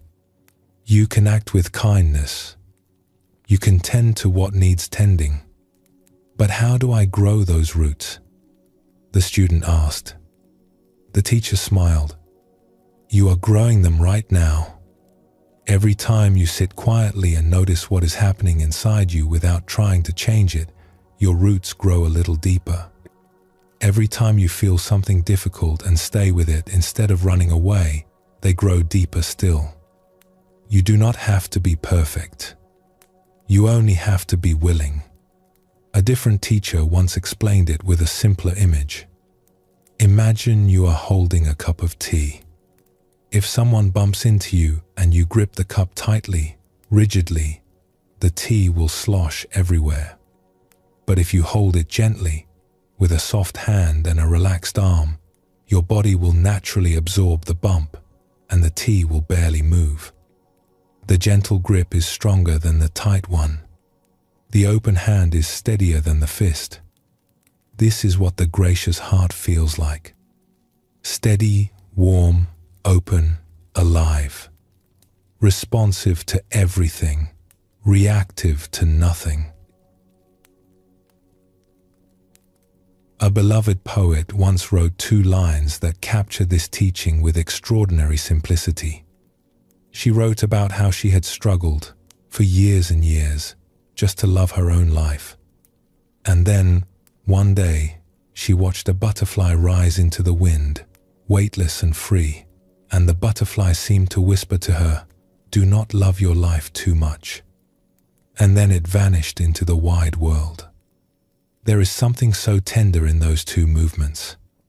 First, the struggle to love this life at all, to accept it, to find beauty in it, to stop wishing it were different.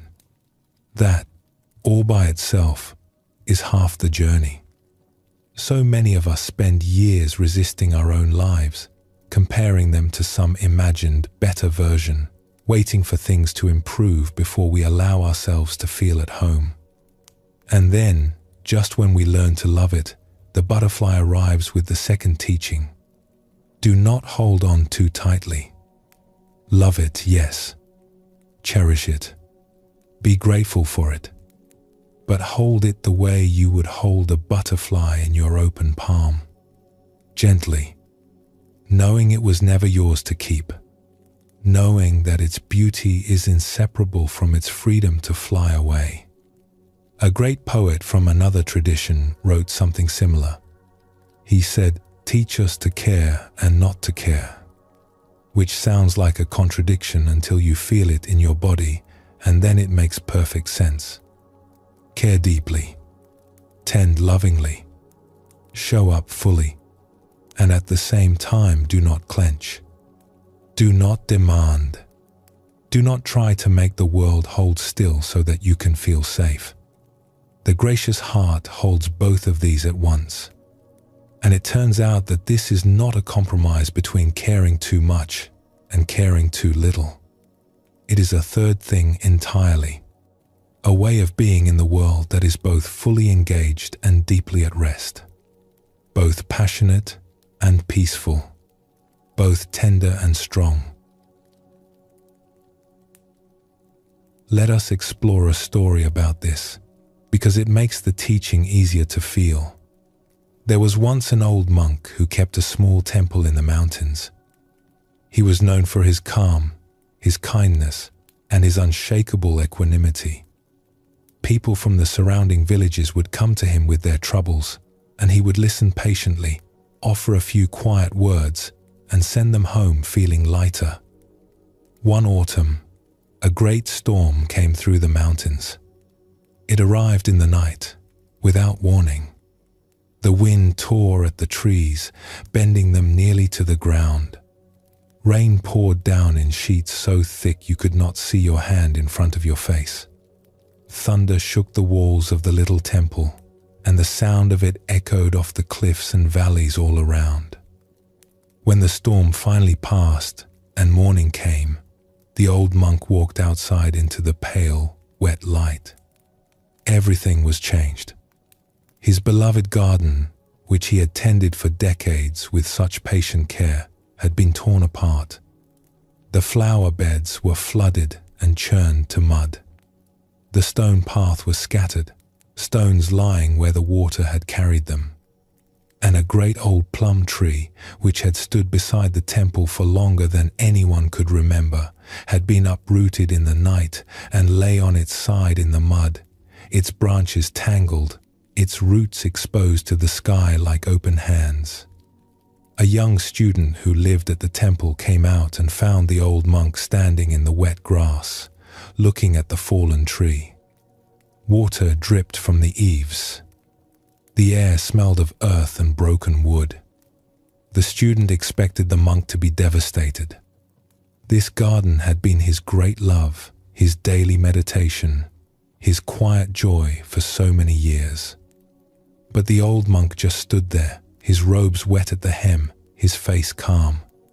After a long time, the student could not bear the silence any longer and said, "Teacher, are you not heartbroken?" The monk looked at him with gentle, clear eyes. "Of course I am," he said softly. "This tree was my old friend. I used to sit beneath it in the summer and listen to the bees. And the garden was very dear to me. I will miss it as it was." "Then why are you so calm?" The monk was quiet for another moment, looking at the fallen tree, at the mud, at the pale sky opening above them. Then he said, "Because this is what happened. This is the storm, and this is the garden after the storm. I can see it clearly. I do not need it to be different from what it is. And tomorrow when I have rested, I will begin again." The student stared at him. "Just like that?" After all those years of work, the old monk smiled, and there was something in his smile that was both sad and deeply at peace. "Just like that. The soil is still good. The rain will stop. And there are seeds in the shed. There are always seeds in the shed. What else would I do?" And the next morning, true to his word, the old monk was out in the garden before dawn, clearing the debris, smoothing the soil, making small furrows with his fingers in the wet earth, beginning again. Not with bitterness, not with resignation, but with the same quiet love he had always brought to his garden. The same gentle hands, the same patient, faithful attention, as if this beginning were just as precious as all the beginnings that had come before it. Because it was. This is the gracious heart. It does not pretend that the storm did not happen. It does not push away grief or deny loss. But it does not stay frozen in the wreckage either. It mourns, it feels, it honors what was, and then it picks up the seeds and begins again. Because that is what love does. It tends. It cares. It starts over. Not because it is easy, but because that is its nature. And perhaps this is the deepest truth about the gracious heart. It is not something you have to learn from scratch. It is not a skill you develop through years of practice, though practice certainly helps. It is something that is already in you. It is the part of you that knows how to comfort a crying child, even when you do not know what to say. The part of you that reaches out to steady a stranger who stumbles. The part of you that sits quietly with a friend who is going through a hard time, not trying to fix anything, just being there. You know this heart. You have always known it. It is the same heart that aches when you see someone struggling and opens when someone is kind to you. It is your original tenderness, the same openness we talked about earlier, the freedom you were born with, now expressed not as inner peace alone, but as love in action. The Zen tradition says, the way is not difficult for those who have no preferences. And while that might sound impossible at first, like something only a saint could manage, what it really means is something quite practical and quite kind.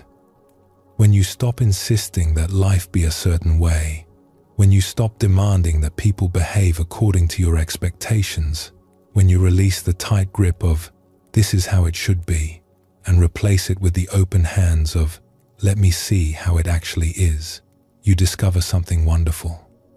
Your natural response to the world, the response that was always there, underneath the preferences and the fears, is not anger or frustration. It is kindness. It is care. It is the simple, uncomplicated wish for all beings to be well. This is what the Buddhist tradition calls metta, or loving kindness. And it is not something you have to manufacture or force. It is more like a spring that was always there underground, flowing quietly beneath the surface, and all you had to do was stop piling rocks on top of it. The Buddha said, "Hatred does not cease by hatred, but only by love." This is the eternal rule. And this, the ancient teachers say, is who you really are. Beneath the worry and the plans and the preferences and the fears, beneath all the layers of self-protection you have built up over the years, there is a heart that wants nothing more than to love this world well, to care for it gently, to tend it the way the gardener tends her garden, with patience and devotion and a willingness to begin again after every storm. And the more you let life be, the more space you create for that heart to do its quiet, beautiful work. So tonight, as you rest, you might notice that your heart is already open. You do not need to pry it open. You do not need to force it or work at it or practice some special technique. It opens on its own when you stop guarding it. Like the flowers in the garden that open under the sun, not because anyone tells them to, not because they made a plan, but because that is simply what flowers do when the conditions are right. And the conditions, right now, are right. You are safe. You are warm. You are resting. The day is behind you. The worries can wait until morning. And your heart, that gracious, resilient, patient, tender heart of yours, is already doing what it knows how to do. Quietly caring, quietly loving, quietly tending the garden of this one precious life, even now, even in sleep, even in the gentle darkness. Let it be. Trust it. It has always known the way. It knew the way before you were born, and it will know the way long after you have forgotten to worry about it. As an old Zen verse says, "The wild geese do not intend to cast their reflection. The water has no mind to receive their image. And yet the reflection appears perfectly, effortlessly, without anyone trying at all.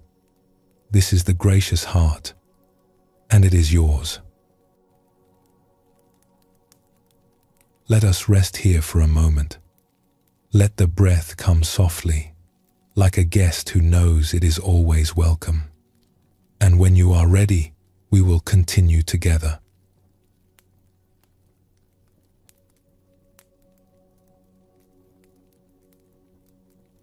Have you ever noticed that the people who seem the most defended, the most guarded, the most armored against the world, are usually the ones who feel things the most deeply? It is one of the quiet ironies of being human. The harder the shell, the softer the creature inside. The louder the anger, the deeper the tenderness it is trying to protect. The thicker the walls we build around our hearts, the more fragile and precious the thing we are guarding behind them. We all do this, in our own way. We learn early. Perhaps someone was careless with our feelings when we were young, and we decided, without even knowing we were deciding, never to let that happen again. Perhaps we offered our trust, and it was not honored, or we showed our vulnerability and were met with indifference, or we opened our hearts and discovered that the world does not always handle open hearts with care. And so, piece by piece, we began to build a layer of toughness here, a habit of withdrawing there, a tendency to keep conversations on the surface where it is safe, a quickness to anger, because anger feels strong and strength feels like protection, A habit of saying, "I am fine," when we are not fine at all, because not being fine feels dangerous. Because it means the armor has a crack. And the remarkable thing, the thing that the Buddhist teachings point us toward with such compassion, is that all of this armor, every piece of it, was built for one reason: to protect something incredibly soft, something that has been there since the very beginning, something that did not need protection so much as it needed to be seen, to be held, to be told that it was safe. The Buddhist tradition has a beautiful name for this hidden tenderness. It is called bodhicitta, which means, in simple terms, the awakened heart.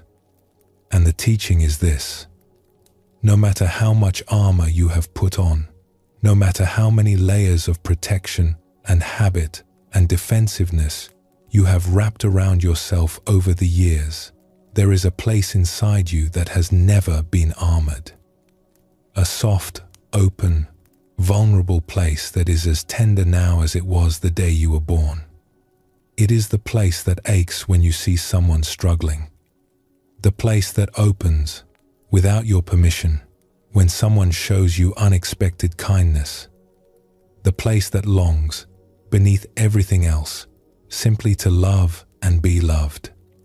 And that soft spot, that tender, unguarded place, is not a weakness. It is your greatest strength. It is the very thing that makes you fully, beautifully, irreplaceably human.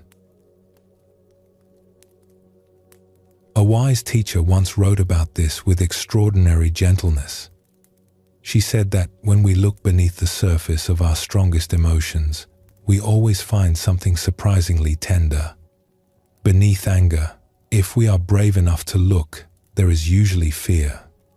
And beneath fear, if we go deeper still, there is something raw and sore and unprotected. Something that hurts. Not because it is broken, but because it is open. Because it cares. Because it has not given up on the world, even though the world has given it plenty of reasons to. Think about a time when you were really upset. Not mildly annoyed, but truly stirred up inside. And now, gently, without any judgment at all, see if you can remember what was underneath that feeling. Was there hurt? Was there a sense of not being seen, or not being valued, or not being understood? Was there, perhaps, a feeling of things not being fair, or of something precious being treated carelessly? If you look beneath the surface, what you will almost always find is something that cares. Something that expected better. Something that wanted the world to be kind, and was startled and saddened when it was not. That something, that surprised, wounded caring, is your bodhicitta, your awakened heart, and it is always there, no matter what is happening on the surface, no matter how much noise the frustration or the worry or the defensiveness is making. The tenderness beneath it never goes away. It cannot go away. It is who you are at the very root. And this is one of the most liberating things you can ever discover about yourself. Because it means that you do not have to wait until all your difficult feelings pass before you can access the deepest, most beautiful part of who you are. It is here, right now, underneath whatever you are feeling, always underneath, always waiting. Patient as the earth, like a spring beneath the frozen ground, like a lamp that is always burning even when the curtains are drawn. Now, it would be easy to hear all of this and think, well then, I should just tear off my armor. I should rip away all my defenses and walk around completely open and vulnerable all the time. But that is not what these teachings are saying. And any wise teacher would tell you that the armor you built served a purpose. It protected you at a time when you needed protection. It got you through situations that might have been too much for an unguarded heart. And there is no shame in having built it. None at all. The invitation is not to tear off the armor. The invitation is simply to notice that you are wearing it. And then, very gently, in your own time, to see if there are moments when you can loosen it a little. Moments when you can let a crack of light through. Moments when you can feel the soft spot pulsing beneath the hard surface and trust that it is safe enough, just for now, to let it breathe. The Buddha said, holding on to anger is like grasping a hot coal with the intent of throwing it at someone else. You are the one who gets burned. And this is not a scolding. It is a kindness. It is the Buddha saying, you do not have to carry this weight anymore. You do not have to grip so tightly. There is a softer way to move through the world, and it is not only gentler on others, it is gentler on you. Let us explore a story about this tender place. Long ago, in a monastery tucked into the green hills of a quiet countryside, there lived a monk who was known, somewhat reluctantly by all who lived with him, for his fierce temper.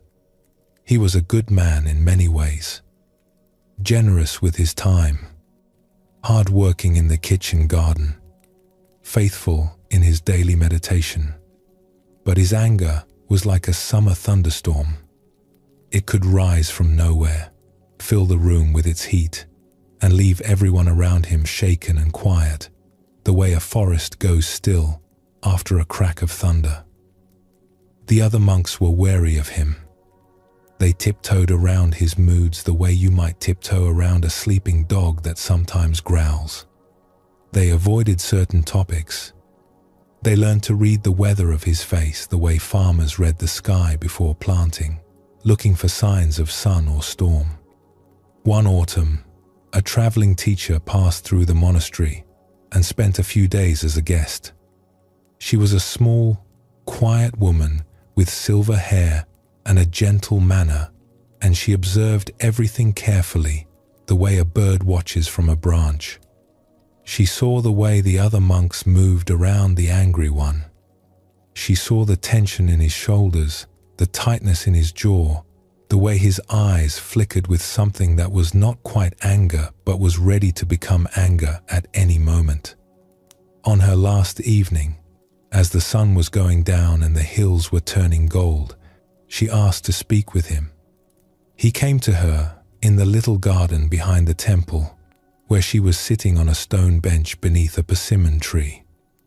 He was already bristling, his arms crossed, his chin lifted.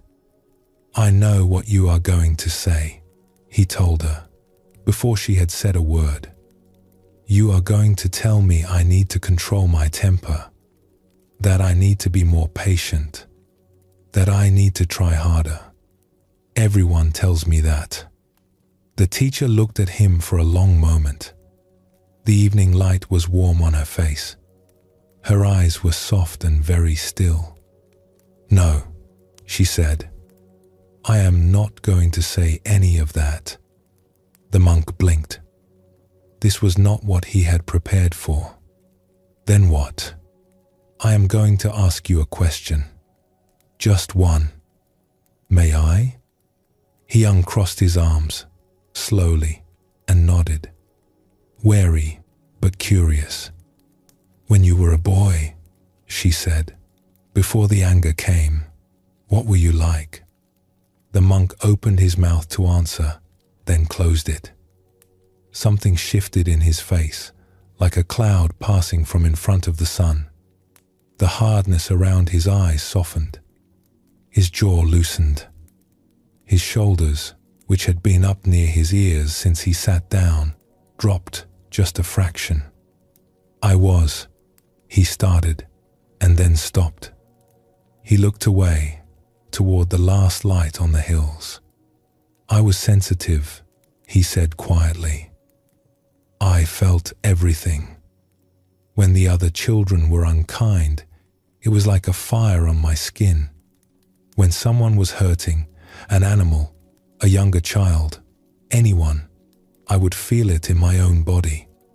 I would cry for them. I could not help it. He paused. The persimmon tree rustled softly above them. My father said I was too soft. He said the world would eat me alive if I did not toughen up. He meant well. He was trying to protect me, I think. But after a while I started to believe him. I started to think there was something wrong with the way I was made. And so you toughened up, the teacher said, very gently. Yes, I learned to be hard. I learned that if I was angry, if I was loud, if I pushed people away before they could get close, then no one could see that I was hurting. No one could reach the place where I was still that boy, feeling everything, crying for the world. And the anger? The teacher asked. When did it come? The anger came as a kind of shield, the monk said slowly, as if he was seeing this clearly for the first time. It covered everything. It covered the sadness and the fear and the softness.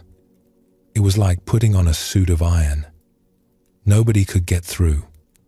The teacher nodded slowly, and behind the iron, the monk's eyes filled. He tried to blink the feeling away, but it would not go. His voice, when it came, was barely a whisper. Behind the iron, I am still that boy, still feeling everything, still wanting the world to be kind. The teacher smiled at him then with such warmth, such recognition, such pure and simple kindness, that the monk had to look away again. It was too much.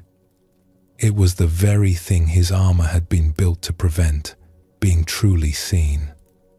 That boy, she said softly, is not your weakness. He is your treasure. He is the most alive thing about you. The anger protected him, and there is a kind of grace in that. It did its job. But perhaps now, after all these years, it is safe enough to let him come out from behind the iron and sit in the sunlight for a while. Not all the time. Not all at once. Just a little. Just enough to breathe. The monk did not become a different person overnight. Change does not work that way, and the ancient teachers never pretended that it did. But something opened in him that evening. A small door, a crack of light, and over the months that followed, the monks around him noticed that his storms came less often, and when they did come, they passed more quickly. Not because he was suppressing his anger, but because the anger no longer had to do all the work. The tenderness beneath it had finally been acknowledged, and once it was seen, it began, very slowly, to heal. This is what the teaching of bodhicitta is really about. It is not about being perfectly calm all the time. It is not about eliminating difficult emotions or pasting a peaceful smile over your real feelings. It is about knowing, with a quiet certainty, that beneath every storm there is a soft spot, a tender, awakened, deeply caring place that has never been damaged by anything that has happened to you. A place that is, in the deepest sense, unbreakable. Not because it is hard, but because it is alive. Like water. You cannot break water. You can scatter it, you can freeze it, you can try to contain it. But it always finds its way back to itself. And so does your tenderness. No matter how long you have been armored, no matter how many years the anger, or the numbness, or the busyness has been doing its work, the soft spot is still there, patient and alive and waiting, like a spring that flows even under ice. There is a quality that the Buddhist tradition calls compassion, and it is closely related to this soft spot. Compassion is not pity. It is not feeling sorry for someone from a safe distance.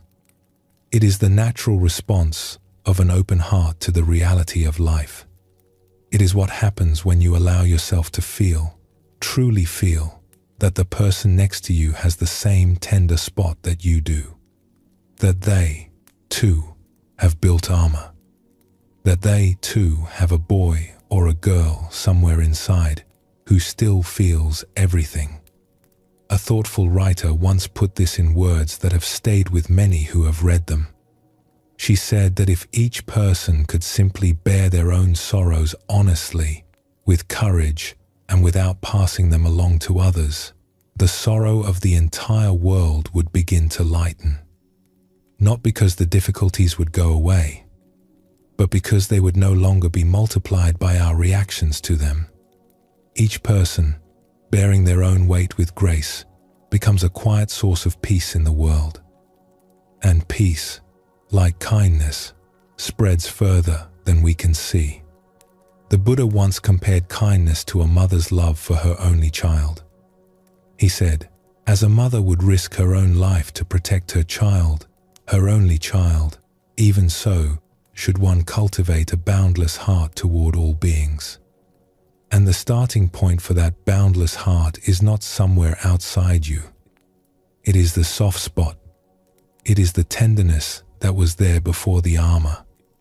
It is the place where you still feel everything, where you still care, where you still want the world to be gentle and good. That place has never left you. And tonight, as you rest, it is resting with you. Let us rest here for a moment. Feel the softness of this breath. There is nothing to protect against right now. Nothing to defend. Only this quiet darkness and the gentle beating of your heart, which has been beating for you faithfully all this time without ever once being asked. And when you are ready, we will continue together.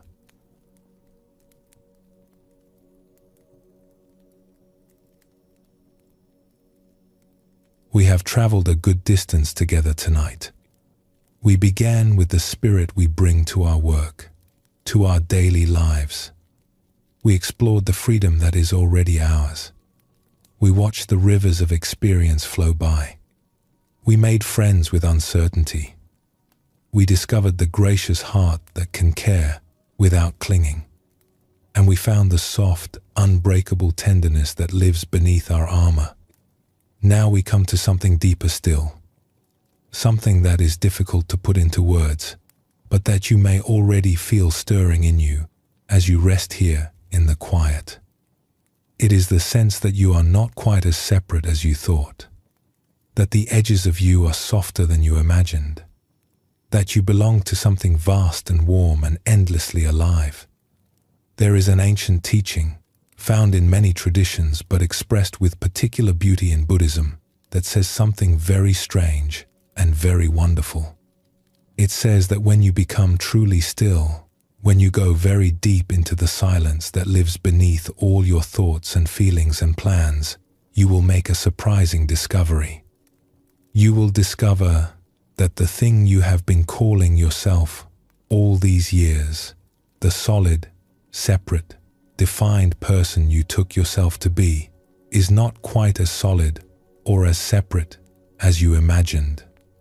Now, before we go any further, let us be clear about something. This is not a frightening teaching. It is not a teaching about losing yourself or disappearing or becoming nothing in a cold, empty way. It is, in fact, one of the warmest and most comforting teachings in all of Buddhist wisdom, because what it really says is this: you are not alone. You have never been alone. The boundaries you drew between yourself and the rest of the world were always a little more porous, a little more flexible, a little more imaginary than you thought. And on the other side of those boundaries is not emptiness. It is connection. It is belonging. It is the extraordinary realization that you are part of something so vast and so beautiful that no single word can hold it. Let us begin with a story. There was once a healer, a kind and curious man, who had spent many years studying medicine and the ways of the body.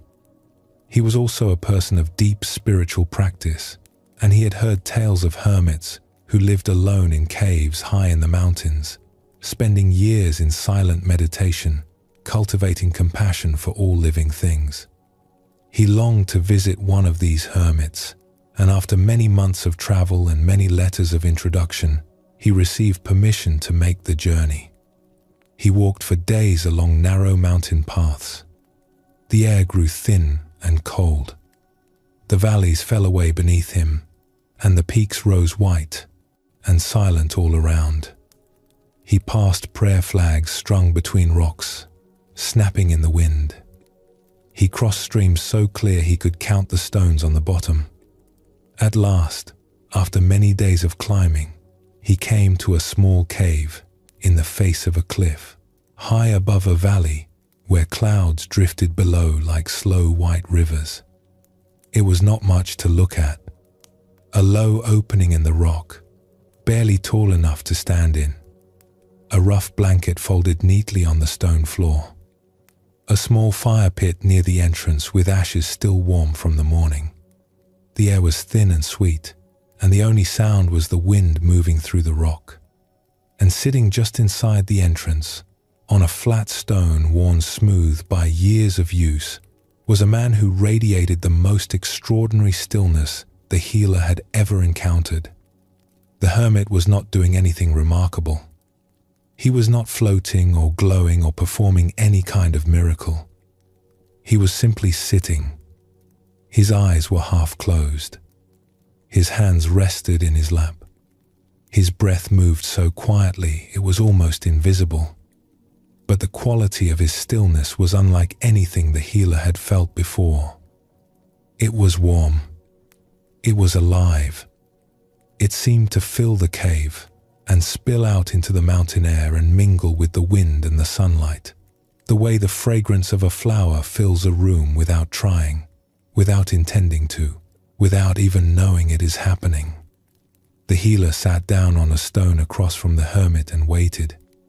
He did not want to interrupt. The silence between them was not awkward or empty. It was full, the way a cup is full of water. Comfortable, intimate, as if they had known each other for a very long time. After a while, the hermit opened his eyes fully and looked at the healer with such gentle amusement that the healer almost laughed. It was the look of someone who has been expecting you and is glad you finally arrived. The healer gathered his courage and asked a question.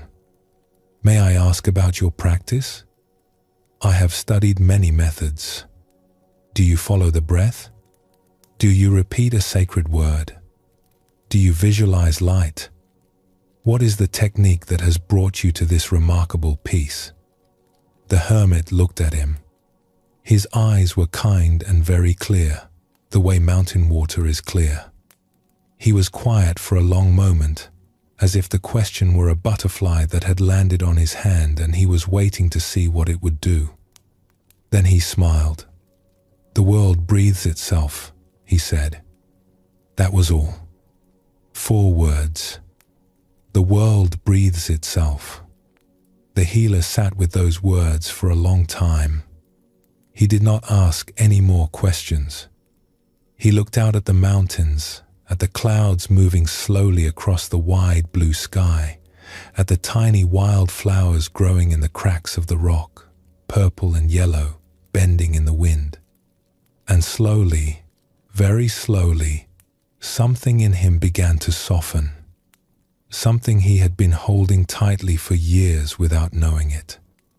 The idea that he was in charge, that he had to make things happen, that his life depended on his effort, his management, his control.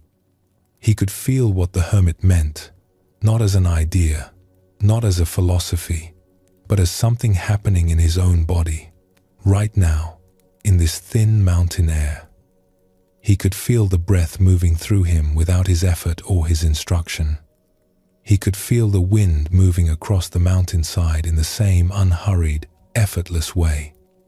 He could feel the clouds drifting, the streams running somewhere below, the grasses bending, the earth slowly turning. All of it breathing, all of it moving, all of it alive, and none of it requiring his direction, none of it waiting for his permission. The world breathes itself. You do not have to breathe. The breath breathes you. The heart beats you. The world lives you, just as it lives the mountains and the rivers and the small wild flowers in the rock. You are not separate from any of it. You never were. You are it, looking at itself with wonder. This is what the Buddhist tradition means by emptiness. And the word is misleading, because in everyday language, empty sounds cold and barren, like an empty room or an empty cupboard. But in the Buddhist sense, emptiness means something entirely different. It means something closer to nothing is separate.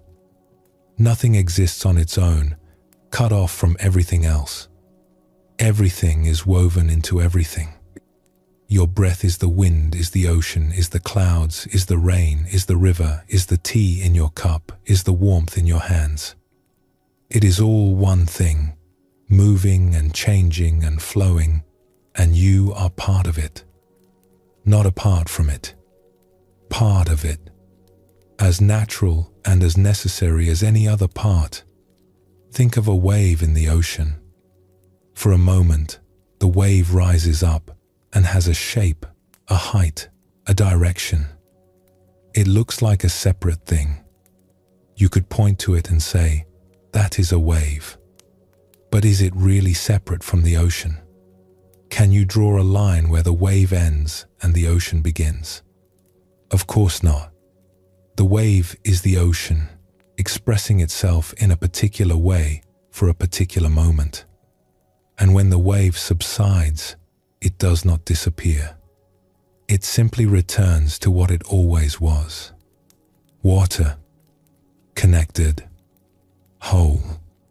You are like that wave, rising up for a moment in a particular shape, with a particular name and a particular face and a particular life. And all the while, you are the ocean. An ancient text, one of the most treasured teachings in all of Buddhism, describes this in images that are almost like a lullaby. It invites you to think of this world, this life, this experience of being here in a very particular way, not as something heavy and fixed and permanent, but as something lighter than you imagined, more dreamlike, more beautiful for its brevity. Think of a star, it says, appearing in the night sky. How quietly it burns, how far away it is, how long its light has traveled to reach your eyes. And yet there it is, bright and clear, asking nothing, offering everything. Think of a dewdrop on a blade of grass in the early morning. How perfectly round it is. How it holds the whole world in miniature, the sky and the trees and the light, all reflected in that one tiny sphere of water. And how, when the sun warms the air just a little, it vanishes. Not with grief, not with drama, just gently, quietly, back into the air from which it came. Think of a bubble floating on the surface of a stream, iridescent, beautiful, so light that a breath of wind can carry it, and so brief that the very act of noticing it feels like a gift. Think of a rainbow after a storm, that impossible arc of color, painted on nothing, hung in empty air. How it makes everyone who sees it stop and point and smile, as if beauty itself were reminding us that it can appear anywhere, at any time, from nothing at all. Think of a dream. How vivid it is while you are inside it. How real the faces seem, and the places, and the feelings. And how, when you wake, it dissolves like mist, and you are left holding nothing but a memory and a sense of wonder. This, the ancient text says, is how you should think of this fleeting world. Not with sadness, not with despair, but with the same open-hearted wonder you feel when you see a rainbow or watch a bubble drift across the surface of a pond. And there is nothing sad about this. When you see a rainbow, you do not weep because it will fade. You marvel at it. You stand still and let it fill your eyes. You whisper to the person next to you, "Look, do you see it?" And that is exactly the right response. Not grasping, not mourning, just pure, grateful, open-hearted wonder at the fact that anything exists at all. A great teacher of the last century put this truth into words that have stayed with many people who have encountered them.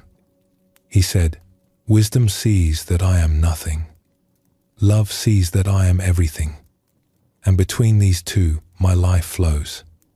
Let those words rest with you for a moment, the way you might let a beautiful piece of music rest in the air after the last note has been played. Wisdom sees that I am nothing. Not nothing as in worthless.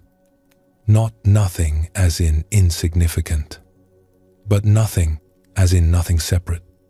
Nothing isolated. Nothing cut off from the whole. When you look very deeply into what you are, you cannot find a boundary. You cannot find the place where you end and the rest of the world begins. The air you breathe was breathed by trees. The water in your body fell as rain on mountains you have never seen. The food that became your flesh grew out of soil that was once rock, that was once ocean floor, that was once stardust. You are, quite literally, made of everything. You are the world in a particular shape for a particular time. Nothing more and nothing less. And love sees that I am everything. Because once you realize that you are not separate, once that idea really lands in your body and not just in your mind, something extraordinary happens to your heart. It opens, naturally, without effort, without any technique or practice, the way a hand unclenches when it finally stops grasping. Because if you are not separate from the person next to you, or from the bird singing outside your window, or from the child laughing somewhere down the hall, then their joy is your joy. Their peace is your peace. Their well-being matters to you not because you should care, not because a book told you to, but because you are them.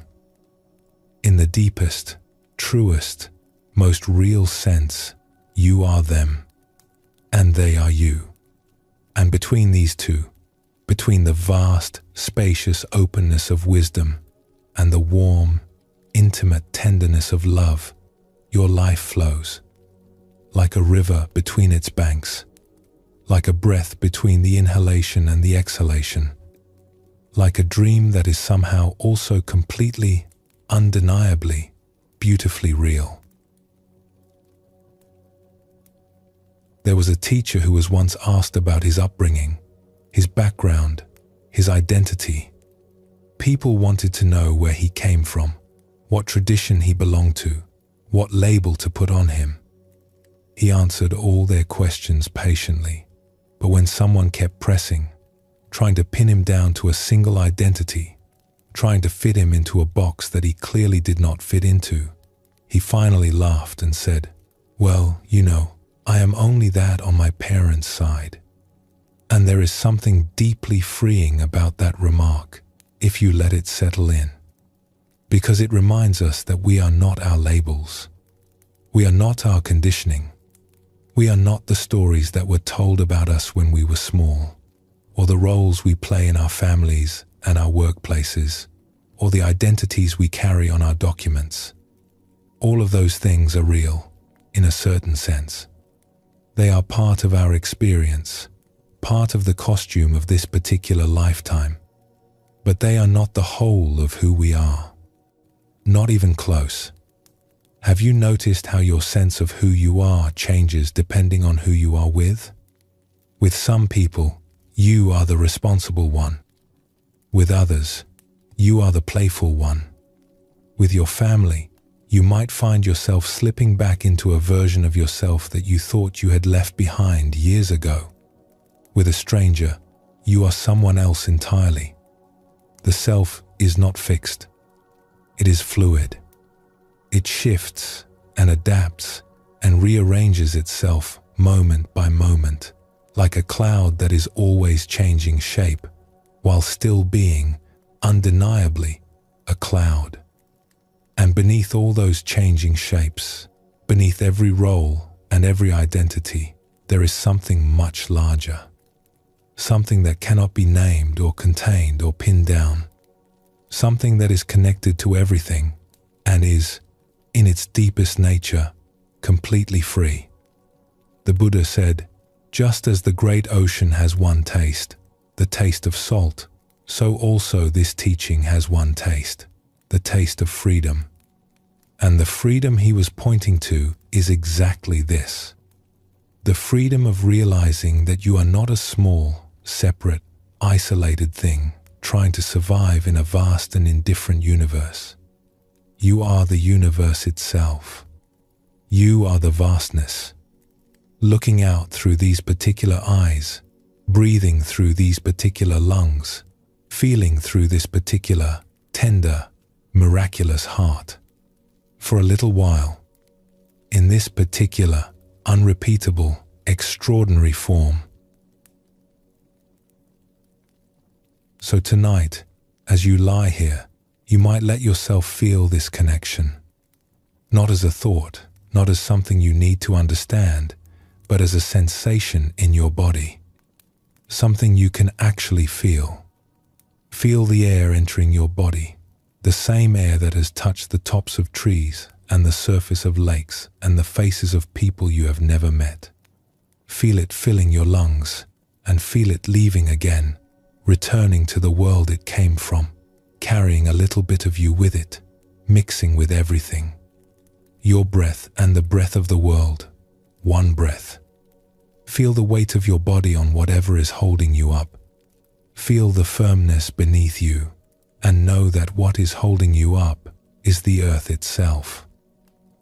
The same earth that holds the mountains and the forests and the rivers and the cities. The same earth that held your grandparents and their grandparents and everyone who has ever lived. Solid and patient and endlessly generous. Holding everything. Holding you. Feel the warmth of your own skin. The warmth that your body generates simply by being alive, simply by doing the quiet, faithful work of keeping you here.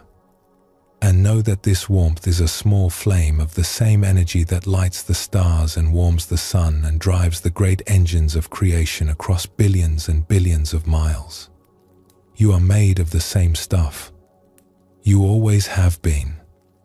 You belong to this world, not as a visitor, not as a stranger passing through, but as a native, as someone who grew out of this earth the way a flower grows out of the soil, the way a wave rises from the ocean.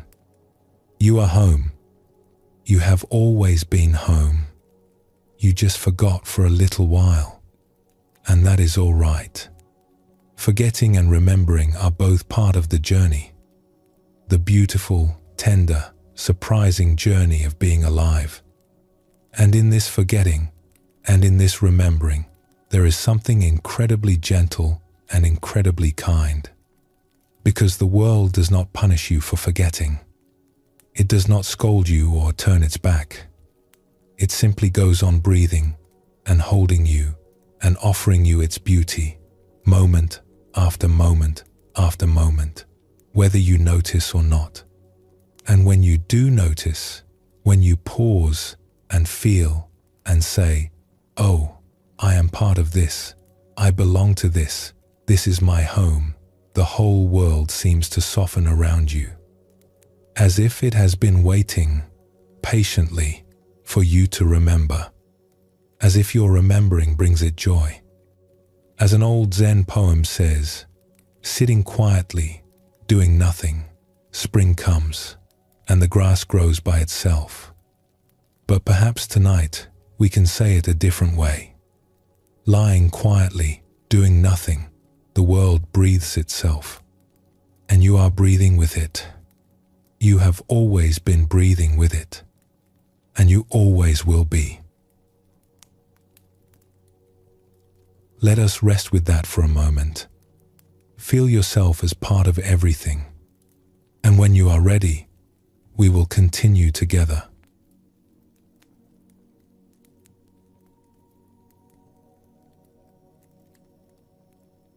There is an image that has been passed down through centuries of Buddhist teaching, from one generation to the next, like a candle flame passed carefully from hand to hand in the dark. It is the image of the full moon on a cloudy night. If you have ever been outside on such a night, you know what it looks like. The clouds are moving, always moving, some thick and dark, some thin as silk. They drift across the face of the moon, sometimes covering it completely, sometimes parting just enough to let a shaft of silver light pour through. The sky seems restless. The shadows on the ground shift and change.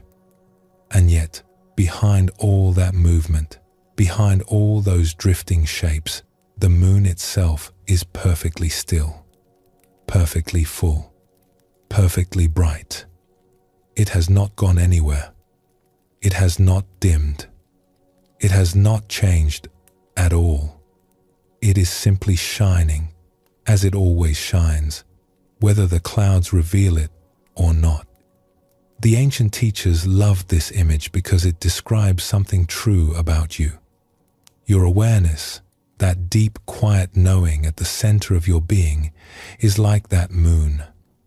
Your thoughts are the clouds. Your worries, your moods, your busy plans, your restless nights, all of these are clouds. They move across the surface of your mind, sometimes thick and heavy, sometimes light and barely there. And some nights, the clouds are so dense that you forget the moon exists at all. You look up and see only grey, only dark, only the heavy weight of everything that seems to be in the way. And you think, the light is gone, the peace is gone, the goodness is gone. I have lost it. But you have not lost it. You cannot lose it. It was shining before the clouds arrived. It is shining now, behind them, and it will be shining long after they have drifted on their way. The moon does not struggle with the clouds. It does not fight them or push them away or feel ashamed when they cover its face. It simply goes on being what it is, luminous, steady, patient, whole, and so do you. We have come a long way together tonight. We have explored the spirit we bring to our daily lives, the freedom that was ours before we learned to forget it, the rivers of experience that flow endlessly through us, the peace that lives in uncertainty, the gracious heart that tends without grasping, the soft tenderness beneath our armor, and the vast, intimate belonging that connects us to all things. And now, as we come to the close of this journey, there is one more thing to explore. Perhaps the most beautiful thing of all.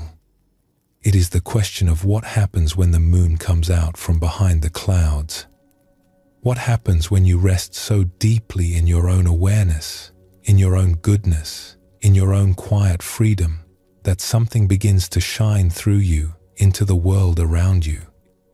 Because that is what happens. Not through effort, not through ambition or strategy or self-improvement, but naturally, the way light naturally fills a room when you open the curtains, the way warmth naturally radiates from a fire, the way a flower naturally offers its fragrance to the air without deciding to, without keeping score, without wondering whether anyone will notice. When you are at peace with yourself, that peace touches everyone around you. When you remember your own freedom, you quietly remind others of theirs. And when you let life be, just as it is, something in the people near you begins to relax. They feel it. They may not know what they are feeling or where it is coming from, but they feel safer, softer, a little more willing to set down their own heavy bags and breathe. This is what the Buddhist tradition means by compassion. Not a grand project, not a heroic rescue, just the natural overflow of a heart that is at rest. The moon does not try to light up the world. It simply shines, and that is enough. Let us explore a story about this, because it carries the feeling of what words alone cannot quite hold. There is an old account of a traveler, a monk, and a scholar who journeyed to a distant country to visit an ancient temple. He had read about this temple for many years. He had seen drawings and descriptions in old books, and he longed to see it with his own eyes. When he finally arrived, after weeks of travel, the temple was not what he expected. It was not a grand building with golden spires and ornate carvings. It was an open hillside, green and quiet, with a few enormous old trees standing like guardians along the edge. The air was warm and very still. Birdsong drifted from somewhere in the branches, and there, carved into a great wall of pale stone at the far end of the hillside, were the largest figures the traveler had ever seen. They were ancient, weathered by centuries of rain and sun. One figure was seated, legs folded, hands resting in the lap, eyes half closed in meditation. The other was reclining, lying on one side with one hand beneath the head, as if resting after a long day. Both were enormous, taller than the tallest trees, and both were carved with a skill and a tenderness that made the stone itself seem alive. The traveler walked slowly across the grass toward them. He had seen many works of art in his life, many temples, many statues, many sacred places, but he had never seen anything like this. He stopped walking and simply stood there, looking up. The faces of the figures were extraordinary. They were not blank or solemn or severe, the way one might expect from something carved in stone so long ago. They were smiling. Not the kind of smile that comes from hearing a joke or the polite smile you offer a stranger. It was something deeper, something quieter, a smile that seemed to hold everything in the world within it, joy and sorrow, beauty and struggle, the long turning of the seasons, all of it held in that one gentle, steady expression. The traveler later tried to describe what he saw in those faces, and what he wrote has stayed with many people over the years. He said the figures seemed filled with every possibility and rejecting nothing. Their smiles were not smiles of escape, not smiles that said, "I have risen above it all. I have left the world behind." They were smiles that said, "I have seen it all, every bit of it. The wonder and the difficulty and the strangeness and the grace. And I am at peace with what I have seen. Not because it is perfect, but because it is real.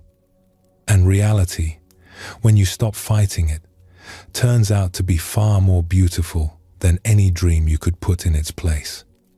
The traveler stood on that green hillside for a very long time. He did not take notes. He did not analyze what he was seeing. He simply let the stillness of those ancient faces wash over him, the way warm water washes over tired hands. And when he finally walked away, he felt different. Not because he had learned something new, but because something had been confirmed, something he had always suspected but had never quite been able to prove. That peace is real, that the human heart, when it lets go of its struggle, naturally comes to rest in a place of such profound kindness that it can hold the entire world without flinching. That is what the moon looks like when the clouds finally part. There is an ancient story from the Buddhist tradition about what happened when the first teacher, the Buddha himself, opened his eyes after his long meditation beneath the tree and looked out at the world for the first time with the eyes of one who is fully awake. The story says that what he saw moved him beyond words.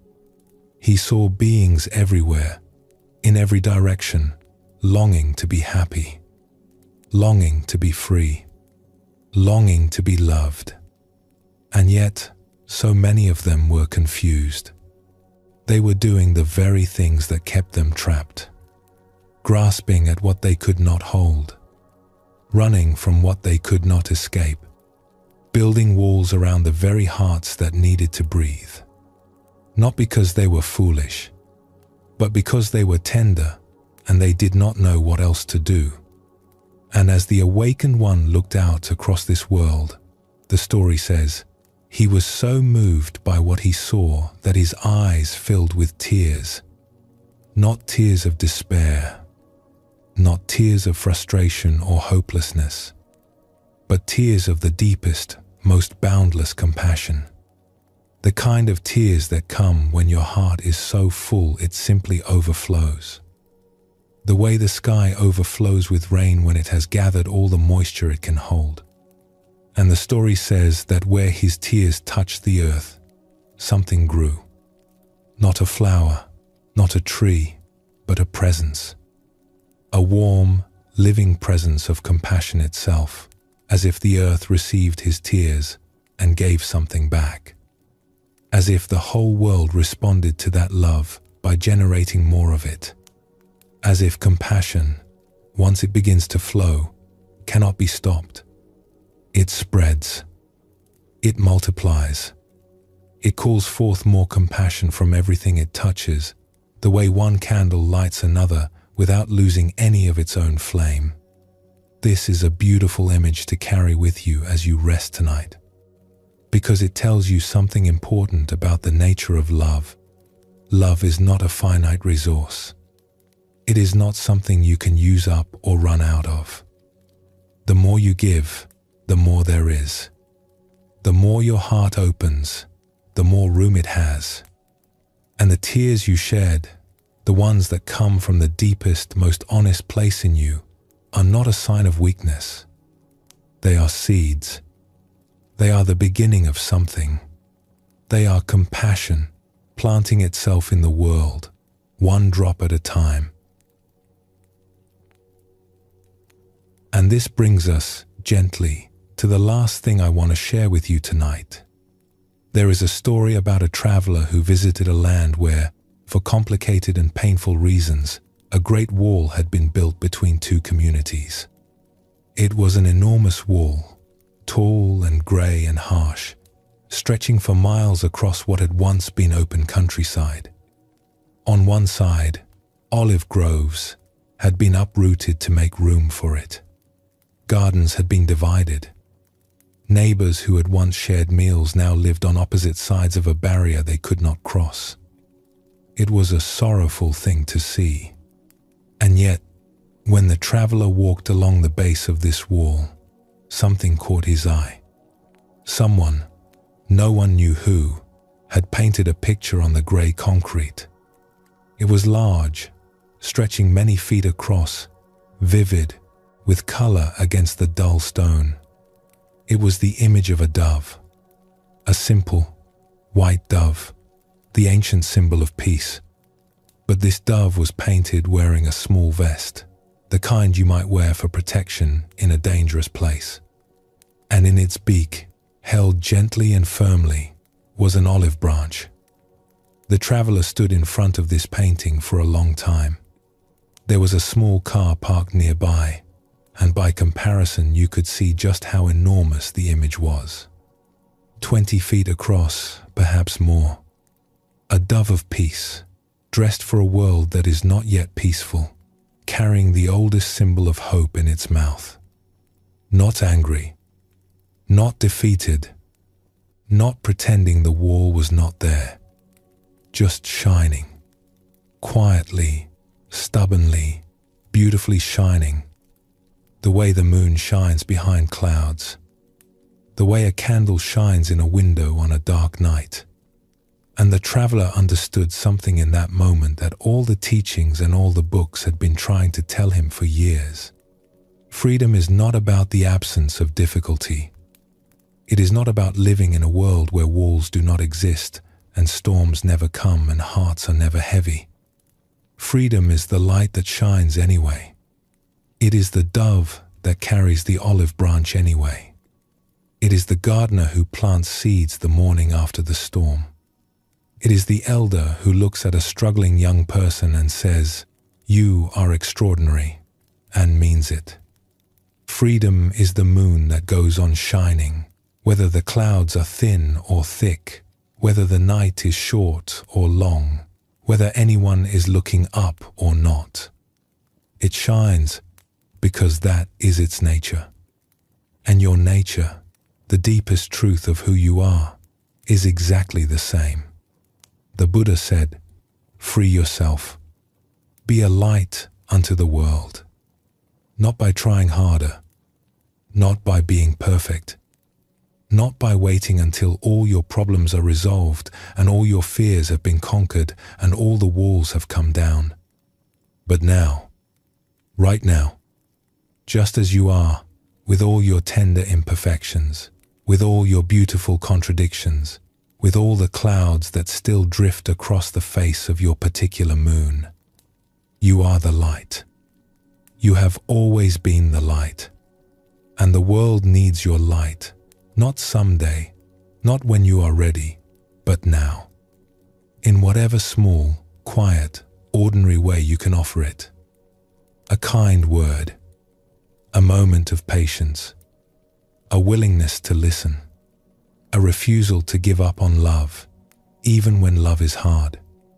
An olive branch, held gently in the beak, carried forward into whatever comes next.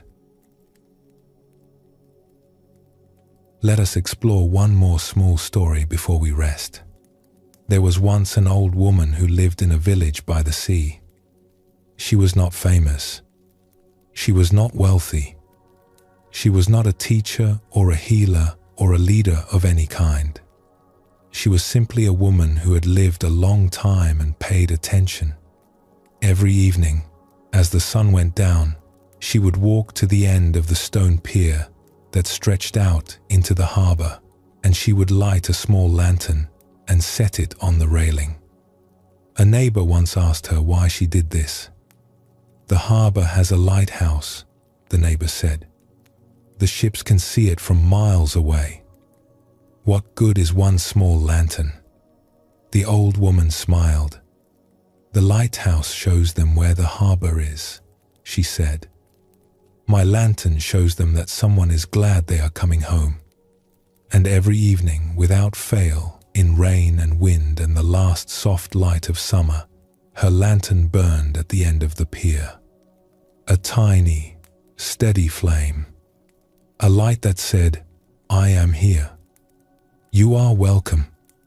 You are not alone." This is what it means to let your life shine. Not to compete with the lighthouse. Not to illuminate the whole harbor, but to offer your small, steady flame to the world, night after night, simply because it is yours to give. Simply because someone somewhere might need to see it. Simply because that is what candles do. They burn. They give light. And they never ask whether the light is enough. It is always enough. The Buddha said, "However many holy words you read, however many you speak, what good will they do you if you do not act on them?" And acting on them does not mean grand gestures. It means this: lighting your lantern, setting it on the railing, and trusting that the light will find its way to whoever needs it most. So here, at the end of this gentle evening together, there is nothing more to learn, nothing more to understand, nothing more to do.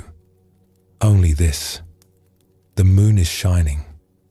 Your moon, the one that has been shining since the very beginning, through every cloud, every storm, every long and difficult night. It is shining now, in this moment, as you rest. And you do not need to do anything with that light tonight. You do not need to direct it, or focus it, or share it, or even think about it. It will do what light does. It will shine on its own. All you need to do is rest. Let the clouds drift. Let the breath breathe itself. Let the heart beat its quiet, faithful rhythm. Let the world hold you the way it has always held you, whether you noticed or not. You are part of something vast and kind and endlessly alive. And within that vastness, your small, particular, irreplaceable light matters more than you will ever know. A Zen verse says, 10,000 flowers in spring, the moon in autumn, a cool breeze in summer, snow in winter. If your mind is not clouded by unnecessary things, this is the best season of your life. And this is the best season.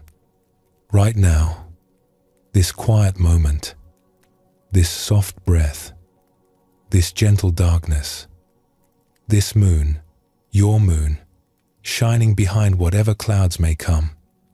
Let it shine. Let it be. And let yourself rest.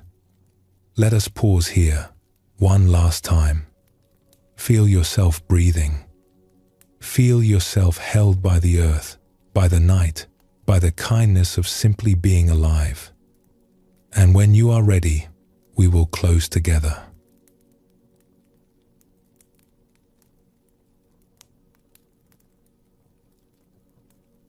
And so we come to the end of our time together tonight.